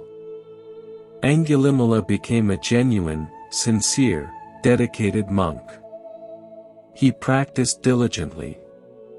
He was transformed. He attained full awakening, arahantship, the complete and irreversible end of all suffering and all mental defilements. He was, in the eyes of the Dharma, a fully liberated being. And yet, when he went on alms round in the town, people threw rocks at him. They beat him with sticks. They cursed him and spat on him. He would return to the monastery with blood streaming down his face, his robes torn, his body bruised and broken. And the Buddha, seeing him in this state, would say, "Bear it, Brahman. Bear it. You are experiencing in this very life the result of karma that would otherwise have led to eons of suffering in the lower realms. Bear it." Think about what this means, friends. Angulimala was a fully awakened being, as pure in mind as any being could be, and he was still experiencing the physical results of his past karma. His awakening did not erase the consequences of his actions. But what his awakening did do was give him the capacity to bear those consequences without creating new suffering. When the rocks hit his body, he felt pain, but he did not feel hatred. When the sticks broke his skin, he bled, but he did not bleed resentment. He experienced the karma, but he was not enslaved by it. He let the salt dissolve in the river of his vast, awakened mind, and the river remained clear. And here is the other part of this story that I find so moving. Despite the violence he received, Angulimala also performed acts of great compassion. There is a famous episode where he came upon a woman in the throes of a difficult childbirth, screaming in agony, unable to deliver her baby. Angulimala was moved by her suffering and went to the Buddha, asking what he could do. The Buddha taught him a specific declaration of truth, an act of truth, which Angulimala spoke to the woman. He said, "Sister, since I was born with the noble birth, that is, since my ordination and awakening, I have not knowingly taken the life of any living being. By this truth, may you be well, and may your child be well." And the woman immediately delivered her baby safely. This declaration of truth became known as the Angulimala Paritta, and it is still chanted today in Buddhist communities as a blessing for pregnant women and those in danger. This is the complexity of karma, friends. The same being, in the same life, experiencing both the results of terrible past actions and the fruits of present goodness. The same person, battered by rocks on one day and saving lives on the next. The same mind, once twisted by violence, now radiant with compassion. It is not simple. It is not neat. It defies our desire for clean categories and straightforward narratives. But it is true, and it is beautiful in its truth, because it tells us that no one is beyond redemption, no one is trapped forever by their past, and no one's present goodness is ever wasted, even if the present moment also contains the echoes of old pain. And if Angulimala, a man who killed 999 people, could awaken, could be transformed, could find peace, could become an instrument of healing, then friends, what excuse do any of us have for giving up? What excuse do any of us have for deciding that our situation is hopeless, that our suffering is permanent, that our goodness is pointless? If the river of awakening was wide enough to hold Angulimala's salt, it is certainly wide enough to hold yours. Now I want to talk about something that I have been circling around, something that sits at the very center of our question like a still point in a turning wheel. And it is this: the Buddha's teaching is not ultimately about karma. The Buddha's teaching is about freedom.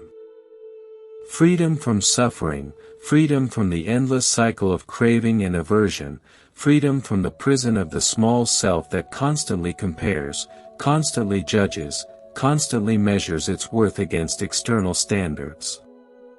Karma is real, karma is important, karma is worth understanding, but karma is not the final word. The final word is nibbana, liberation, the unconditioned, the deathless, the end of all suffering, the peace that the Buddha described as the highest happiness. And here is the thing about nibbana that I think is most relevant to our conversation. Nibbana is not something you get as a reward for being good. It is not a cosmic prize at the end of a long cosmic game. It is something you realize, something you uncover, something you see when the veils of delusion are finally removed. It is not created by your practice. It is revealed by your practice, the way the sun is revealed when the clouds part.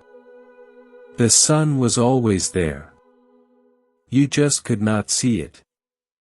And this means that the peace you are looking for, the fairness you are longing for, the justice you are crying out for, is not something that needs to be given to you by the universe.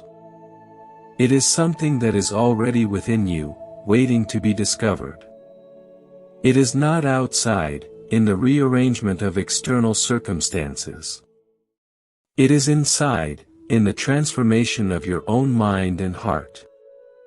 And this transformation is available to you right now, not in some future life, not after you have accumulated enough merit, not after you have suffered enough to pay off some cosmic debt, but right now, in this very moment, in this very breath. The Buddha said, "I teach only suffering and the end of suffering." He did not say, "I teach the fair distribution of suffering." He did not say, "I teach the cosmic accounting system that ensures everyone gets what they deserve." He said, "I teach suffering and its end." And the end of suffering is available to every being, regardless of their circumstances, regardless of their past, regardless of whether the external world is fair or unfair, kind or cruel, rewarding or punishing. The end of suffering is an inside job. And this, friends, is the ultimate answer to our question.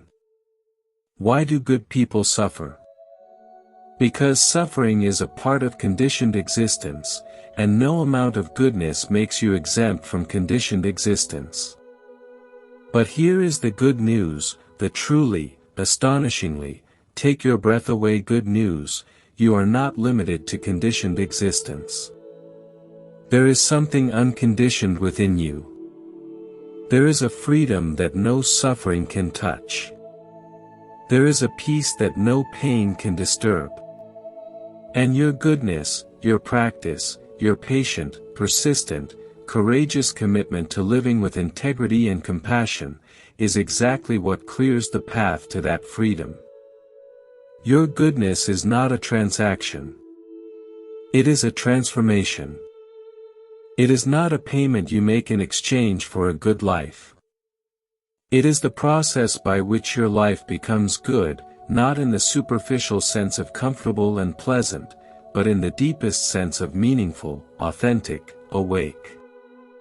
Your goodness is the raft that carries you across the river of suffering, and when you reach the other shore, you will see that the suffering was not a punishment. It was the river. And the river was part of the journey. And the journey was always leading you home. There is one more story I want to share with you, and then I will begin to bring this teaching to a close. It is the story of the Buddha's own last days, as recorded in the Mahaparinibbana Sutta, the discourse on the Great Passing. At the age of 80, the Buddha knew that his body was failing. He had been teaching for 45 years. He had walked the length and breadth of northern India, barefoot, in all weathers, eating one meal a day, sleeping under trees. His body was old and tired and worn out. He compared himself to an old cart held together with straps, barely functional, requiring constant maintenance. And in his final months, the Buddha experienced considerable physical suffering.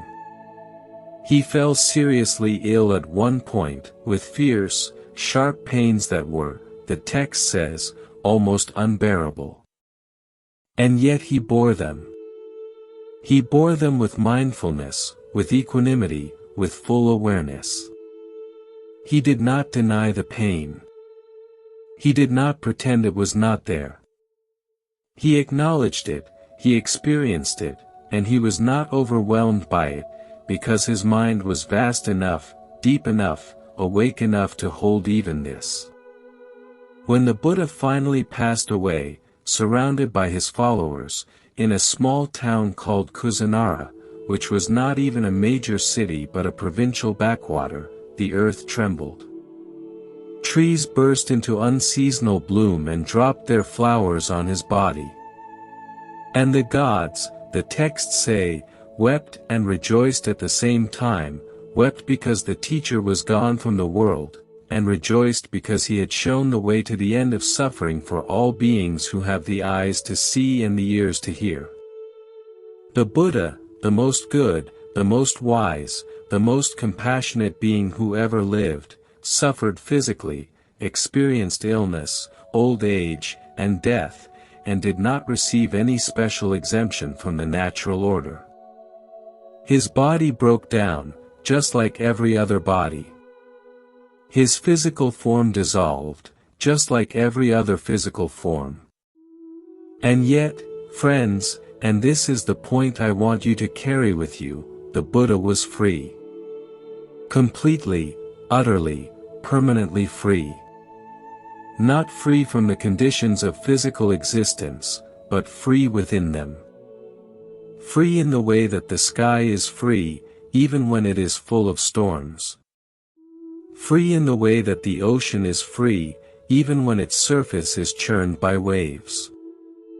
Free in the way that you can be free, if you are willing to do the work, if you are willing to look deeply, if you are willing to let go of your demand that life be fair and discover something infinitely more valuable than fairness, the boundless peace of a mind that has finally come home to itself. So to all of you who are good people, who are suffering, who are wondering why your goodness has not protected you from pain, I say this. Your goodness has not failed. Your goodness is working.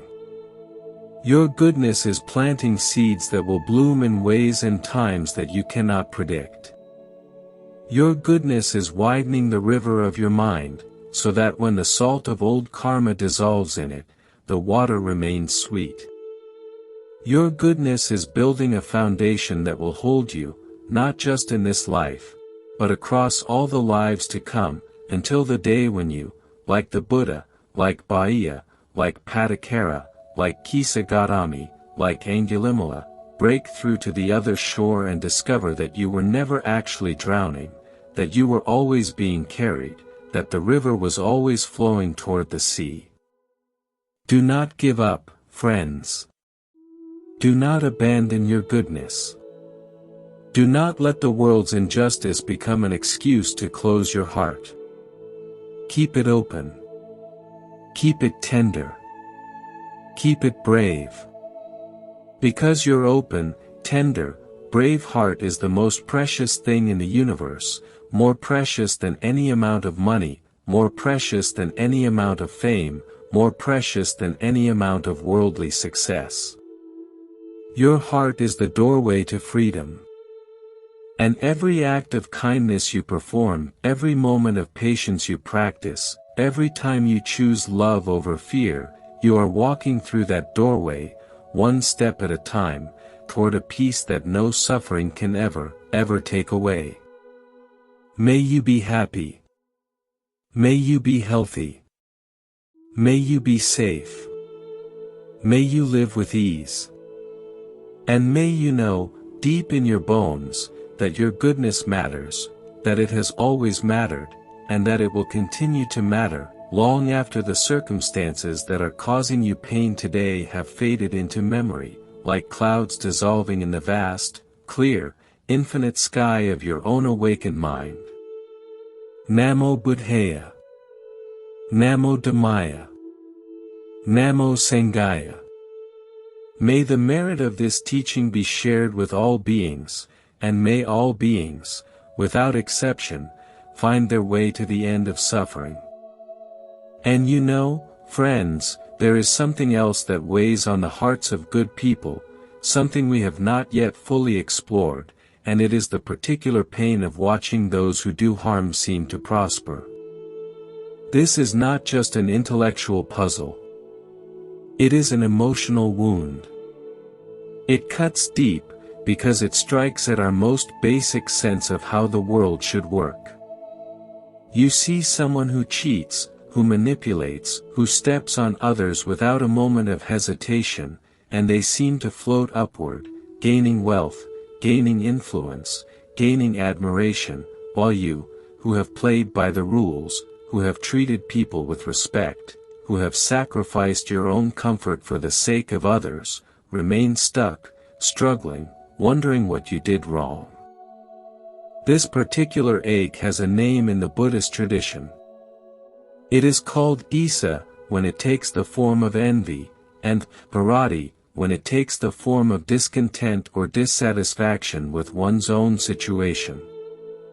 And the Buddha addressed these states of mind with great tenderness, because he understood that they arise not from wickedness but from confusion, from a misunderstanding of how the deep currents of cause and effect actually flow. There is a lesser-known discourse in which the Buddha was asked directly about this problem. A Brahmin came to him and said, essentially, "Why do I see wicked people enjoying good fortune?" The Buddha responded with a teaching that I find extraordinarily helpful. He said that when you see a harmful person enjoying prosperity, what you are seeing is the ripening of their past good karma that was generated in a previous time, perhaps a previous life, and is now bearing fruit. Their current harmful behavior is not what is producing their current good fortune. Their current harmful behavior is planting new seeds, dark seeds, seeds that will bear bitter fruit in the future.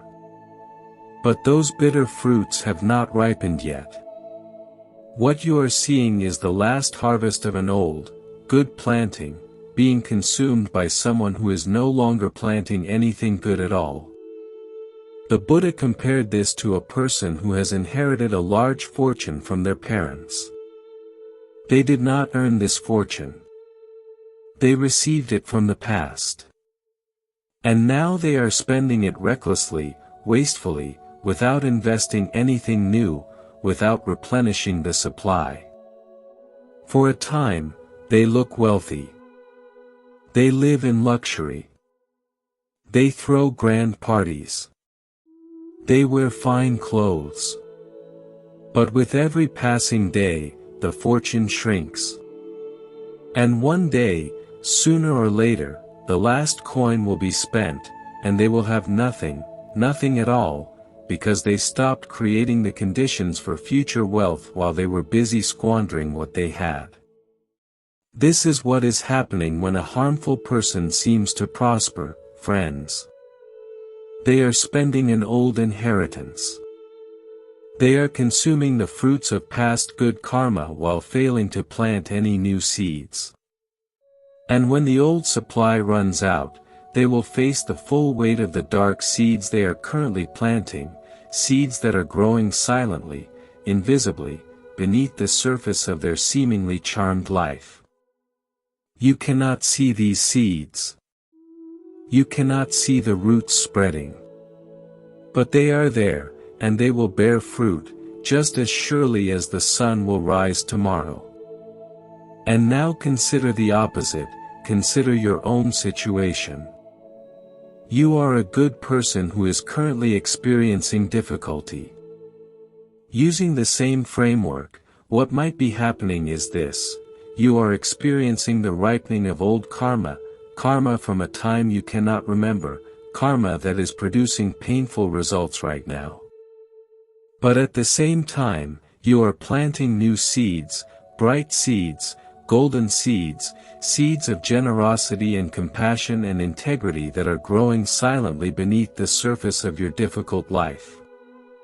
And one day, sooner or later, these seeds will break through the soil and bloom, and you will find yourself surrounded by a garden you planted with your own hands, a garden you could not see growing because you were too busy looking at the barren surface and wondering why nothing was happening. Do you see the symmetry, friends? The harmful person who seems to prosper is actually depleting their resources and creating future suffering. The good person who seems to suffer is actually building their resources and creating future well-being. The appearances are deceiving.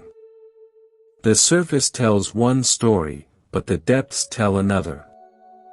And the depths are where the truth lives. Now, I want to be careful here, because I do not want to turn this into a simplistic formula where you just wait patiently for your good karma to ripen and everything will be fine. Life is more complex than that, and the Buddha's teaching is more nuanced than that. There are many factors at play in any given moment of anyone's life, and reducing everything to a simple karmic equation would be doing a disservice to the profound depth of the Dharma. But what I do want you to take from this is a shift in perspective, a shift from the short view to the long view. Most of our suffering around the question of why good people suffer comes from taking the short view, from looking at this one life, this one moment, this one set of circumstances, and judging the entire universe based on what we see right now. But karma operates on the long view, the very, very long view, a view that spans not just years or decades but lifetimes, eons, vast stretches of time that our human minds can barely comprehend. When you shift to the long view, the question itself begins to change. Instead of asking, "Why is this happening to me right now?" you begin to ask, "What is the full arc of this story, and where am I in it?" And when you ask this question, you begin to sense that the chapter you are currently living, however painful, is just that, a chapter, not the whole book. The book is much, much longer than you think. And the ending, if such a thing exists in the endless cycle of becoming, is determined not by what is happening to you but by what you are doing with what is happening to you. Let me tell you about a figure from the Jataka tales, the stories of the Buddha's previous lives. There is a tale about a king named Mahasuddasana, who was, in a former life of the Buddha, a universal monarch, a ruler of unimaginable wealth and power. He had palaces made of gold and silver and jewels, armies that stretched to the horizon, subjects who adored him, and every material comfort a human being could desire. And in that life, King Mahasuddasana was also a good person, a just ruler, a man who practiced generosity and virtue. And yet, King Mahasuddasana died. He died, like everyone dies, and all his palaces, all his jewels, all his armies, all his subjects, all his wealth, all of it was left behind. He could not take a single grain of it with him. The only thing that accompanied him beyond death was his karma, his intentions, the quality of his mind at the moment of passing. And the Buddha, when telling this story in a later life, made a point that is both sobering and liberating. He said that the palace where Mahasuddasana lived was now nothing but a field of weeds. The gold had been buried by time. The jewels had been scattered by fortune. Everything that seemed so permanent, so solid, so real, had dissolved like a dream upon waking. The Buddha told this story in a very specific context, friends. He told it while he himself was dying, lying on his side between two sala trees in the small, dusty town of Kusinara. His attendant, Ananda, was grieving, saying that it was not fitting for the Buddha to pass away in such an insignificant place, that he should die in a great city, surrounded by grand monuments. And the Buddha responded by telling the story of Mahasuddasana, saying, in effect, I have already died in grand palaces, and it made no difference. The grandeur of the setting does not change the nature of death. The size of your house does not change the nature of impermanence. The only thing that matters is the state of your mind. This is such a powerful teaching for those of us who are measuring our worth by external standards, comparing our circumstances to others and feeling inadequate. The Buddha, who had been a universal monarch in a previous life, who had literally ruled the world, chose to die in a backwater town, on a makeshift bed between two trees, because he understood that none of the external trappings mattered. What mattered was the freedom he had found within. And friends, I think this applies directly to the pain that good people feel when they compare their lives to the lives of those who seem to have it better. When you look at someone else's wealth, someone else's success, someone else's seemingly perfect life, and you feel a pang of envy or injustice, remember Mahasuddasana. Remember that all of it, every last bit of it, is temporary. The mansion will become a field of weeds. The fortune will be scattered by time. The fame will be forgotten. The power will be transferred to someone else. None of it lasts. And if none of it lasts, then none of it is worth the anguish of comparison. What lasts, what endures, what travels with you beyond the boundary of this life, is the quality of your heart. That is the only wealth that matters. That is the only success that counts. Now, I realize that saying, external things do not matter, can sound hollow when you are struggling to pay your rent, when you are worried about feeding your children, when you are dealing with a health crisis that threatens your very existence. I am not dismissing those concerns. The Buddha himself recognized the importance of material well-being.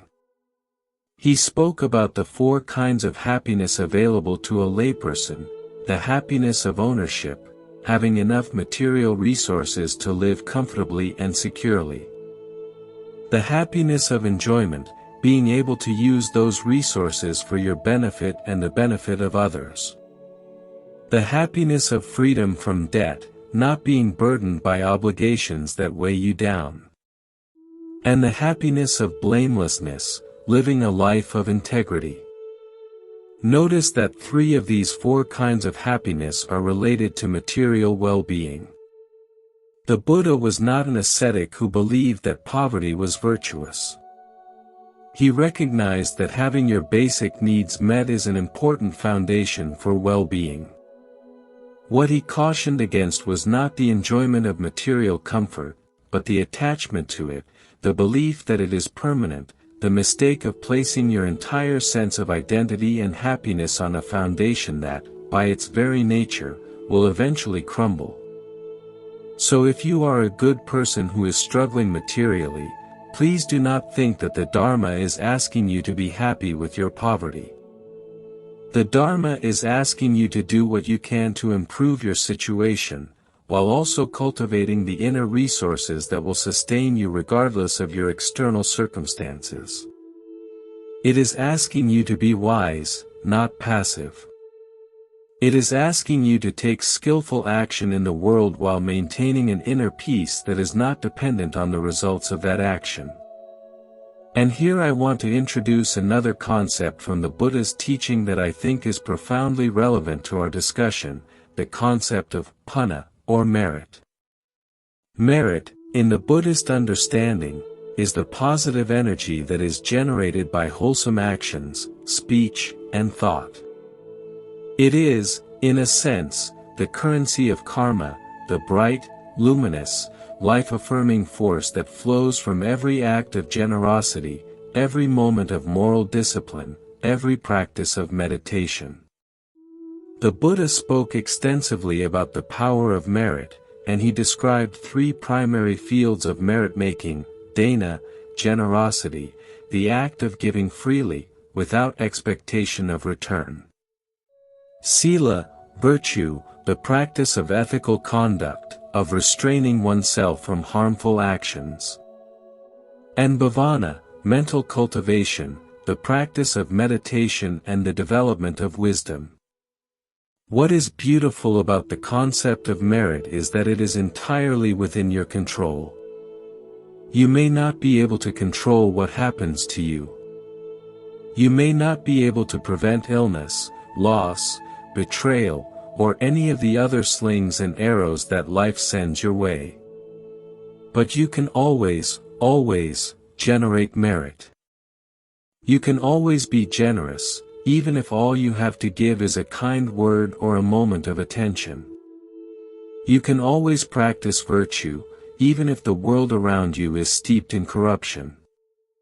You can always meditate, even if only for a few minutes, even if your mind is wild and scattered and seemingly uncooperative. And the merit you generate does not disappear. It does not evaporate. It does not get lost in the cosmic bureaucracy. It accumulates, it grows, it compounds like interest in a spiritual bank account, and it bears fruit, inevitably, inescapably, in the form of future well-being. The Buddha was absolutely unequivocal about this. He said, "Do not think lightly of good, saying, 'It will not come to me.' Drop by drop is the water pot filled. Likewise, the wise one, gathering it little by little, fills oneself with good." This verse, from the Dhammapada, is one of the most encouraging statements in all of spiritual literature. It says that your small, daily, seemingly insignificant acts of goodness are not insignificant at all. They are drops filling a pot. And one day, the pot will overflow, and the abundance of good karma that you have patiently accumulated will pour into your life in ways that will astonish you. But, and this is a crucial but, you may not be the one who gets to choose when the pot overflows. You may not be the one who gets to decide the timing. The timing is determined by factors that are beyond your conscious control, factors that include the complexity of your karmic inheritance, the conditions of your current life, the interplay of countless causes and effects that converge in each moment of your experience. What you control is the dropping. Drop by drop, you fill the pot. And you trust the process.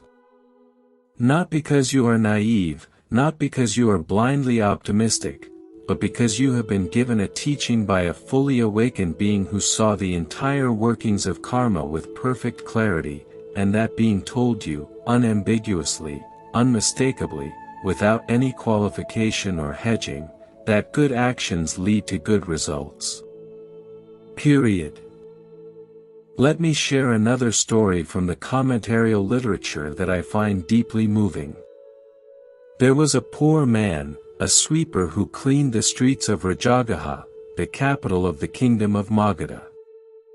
He was so poor that he owned nothing but the tattered clothes on his back. He had no family, no home, no possessions, no status. He was, by every worldly measure, the lowest of the low.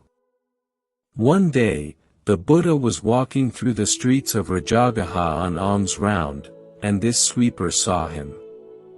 He was overcome with devotion. He wanted to make an offering to the Buddha, but he had nothing, absolutely nothing, to give. He looked around desperately, and all he could find was a single wilted flower that had fallen from a garland discarded by some wealthy person. He picked up this wilted flower, held it in his trembling hands, and with tears streaming down his face, offered it to the Buddha with a heart so full of faith and love that it seemed to overflow the boundaries of his small, broken body. The Buddha received the flower with both hands, with the same grace and reverence with which he would have received a mountain of gold. And then the Buddha smiled, and those who could read the Buddha's smiles knew that this smile meant something extraordinary had happened. The Buddha's attendant asked why he smiled, and the Buddha said that this poor sweeper, because of the purity of his intention, because of the depth of his faith, because of the sincerity of his offering, had generated more merit in that single act than a wealthy man who donated 1,000 cartloads of treasure with a distracted, self-serving mind. Do you hear what this story is saying, friends? It is saying that the value of your goodness is not measured by its size.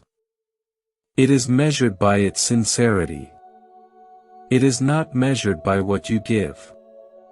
It is measured by the heart with which you give it. And this means that even if you have nothing, even if the world has stripped you of every material possession, every social advantage, every external source of comfort and security, you still have the most powerful thing in the universe, a human heart capable of genuine love. And that heart, offered freely, offered sincerely, offered without calculation or expectation, generates a force of goodness that no amount of worldly power can match. And friends, I want to gently address something that I have noticed in many good people, something that actually causes them unnecessary suffering, and it is the tendency to measure the value of their goodness by its visible impact. You give to someone, and you watch to see if they appreciate it. You help someone, and you track whether they reciprocate. You sacrifice for your family, and you keep a mental ledger of whether they acknowledge your sacrifice. And when the appreciation does not come, when the reciprocation fails to materialize, when the ledger remains stubbornly one-sided, you feel hurt, resentful, used. This is understandable, deeply understandable. But it is also a subtle form of attachment that creates its own suffering. When you give in order to receive appreciation, you are not fully giving. You are making a transaction. And transactions, by their nature, create the possibility of disappointment, because the other party may not hold up their end of the deal. But when you give simply to give, when you help simply because helping is the right thing to do, when you love simply because love is your nature and not because you expect love in return, then disappointment becomes impossible, because there was no expectation to be disappointed. The Buddha called this kind of giving, dana paramitha, the perfection of generosity, and he said it was one of the 10 perfections that a bodhisattva cultivates on the path to full awakening. The perfection of generosity is not about giving a lot. It is about giving freely, giving joyfully, giving without strings attached, giving without keeping score. It is the kind of giving that the poor sweeper practiced when he offered his wilted flower. It is the kind of giving that transforms not just the receiver but the giver, because in the act of releasing your attachment to the outcome, you taste freedom, you taste the unconditioned, you taste the peace of a mind that is not imprisoned by the need for things to go a certain way.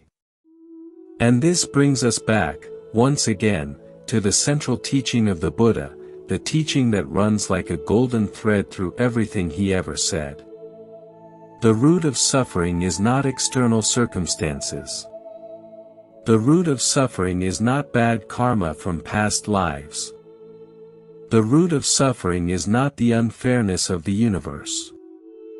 The root of suffering is clinging, grasping, holding on to things that are, by their very nature, flowing, changing, impermanent, unreliable. And the end of suffering is not the achievement of perfect circumstances. The end of suffering is the release of clinging, the opening of the fist, the letting go of the demand that life be anything other than what it is. This does not mean you become passive. This does not mean you stop working to improve your life and the lives of others. This does not mean you shrug your shoulders and say, whatever happens, happens. It means you engage with life fully, passionately, energetically, but with an open hand rather than a clenched fist. It means you do your best and then surrender the results. It means you plant the seeds and then trust the soil, the rain, the sun, the vast, intelligent, endlessly creative process of life itself to bring those seeds to fruition in their own time, in their own way. There is a verse attributed to the great Indian poet and practitioner Shantideva, who lived several centuries after the Buddha but whose words capture the spirit of the Buddha's teaching with breathtaking clarity. He wrote, "If a problem can be solved, there is no need to worry about it. If a problem cannot be solved, there is no use worrying about it." This is not callousness. This is sanity. This is the sane, clear-eyed, grounded response of a mind that has seen the nature of things and has chosen to direct its energy toward what is possible rather than what is not. And friends, one of the most healing things you can do when you are suffering is to redirect your attention from your own pain to the pain of others. I know this sounds counterintuitive. I know that when you are hurting, the last thing you want to hear is, think about someone else. But there is a deep psychological and spiritual truth here. When your attention is entirely consumed by your own suffering, your world becomes very small, very dark, very claustrophobic. Your pain fills the entire frame. There is no room for anything else. But when you lift your eyes from your own wound and look at the wounds of others, something miraculous happens. Your world expands. Your pain, while still present, is placed in a larger context. You realize that you are not the only one suffering, that the whole world is suffering, that every being you see, from the richest to the poorest, from the most powerful to the most helpless, is carrying their own burden of pain, and in that realization, a strange, unexpected compassion arises, not just for others, but for yourself. The Buddha taught a practice called karuna bhavana, the cultivation of compassion, in which you systematically extend the wish for freedom from suffering to all beings. You start with yourself, then extend to a loved one, then to a neutral person, then to a difficult person, and finally to all beings in all directions, without limit, without boundary. And as you do this practice, something remarkable happens. The walls that you have built around your heart, the walls that separate your pain from the pain of the world, begin to dissolve. And in their place, a vast, warm, luminous awareness arises, an awareness that holds all suffering, yours and everyone else's, with the same tenderness, the same care, the same unshakable wish for all beings to be free. This is not spiritual bypassing. This is not using other people's pain to distract yourself from your own. This is the genuine expansion of the heart that happens when you realize, truly realize, that your suffering and the suffering of every other being in the universe arise from the same root, the root of clinging, the root of ignorance, the root of the illusion that you are separate from everyone and everything else. When that illusion dissolves, even for a moment, what remains is love, a love so vast and so unconditional that it makes the small, personal love we usually feel seem like a candle held up to the sun. And this love, this boundless, unconditional, all-encompassing love, is not something you have to create. It is something you already are. It is the deepest truth of your nature, the core of your being, the light that shines behind all the clouds of confusion and pain and doubt. Every act of kindness you have ever performed, every moment of compassion you have ever felt, every time you have sacrificed your own comfort for the sake of another, you were not creating this love. You were expressing it. You were letting it shine through the cracks in the armor of your ego, the armor you built to protect yourself from a world that you believed was hostile and unfair. And friends, perhaps the greatest gift that suffering gives us, if we are willing to receive it, is this: suffering cracks the armor. Suffering breaks open the shell of the ego. Suffering creates the cracks through which the light can finally shine. Not because suffering is good, not because pain is desirable, but because the armor was never really protecting you in the first place. The armor was keeping you safe, yes, but it was also keeping you small, keeping you separate, keeping you locked inside a tiny, airless room when outside, the entire sky was waiting for you, vast and blue and limitless and free.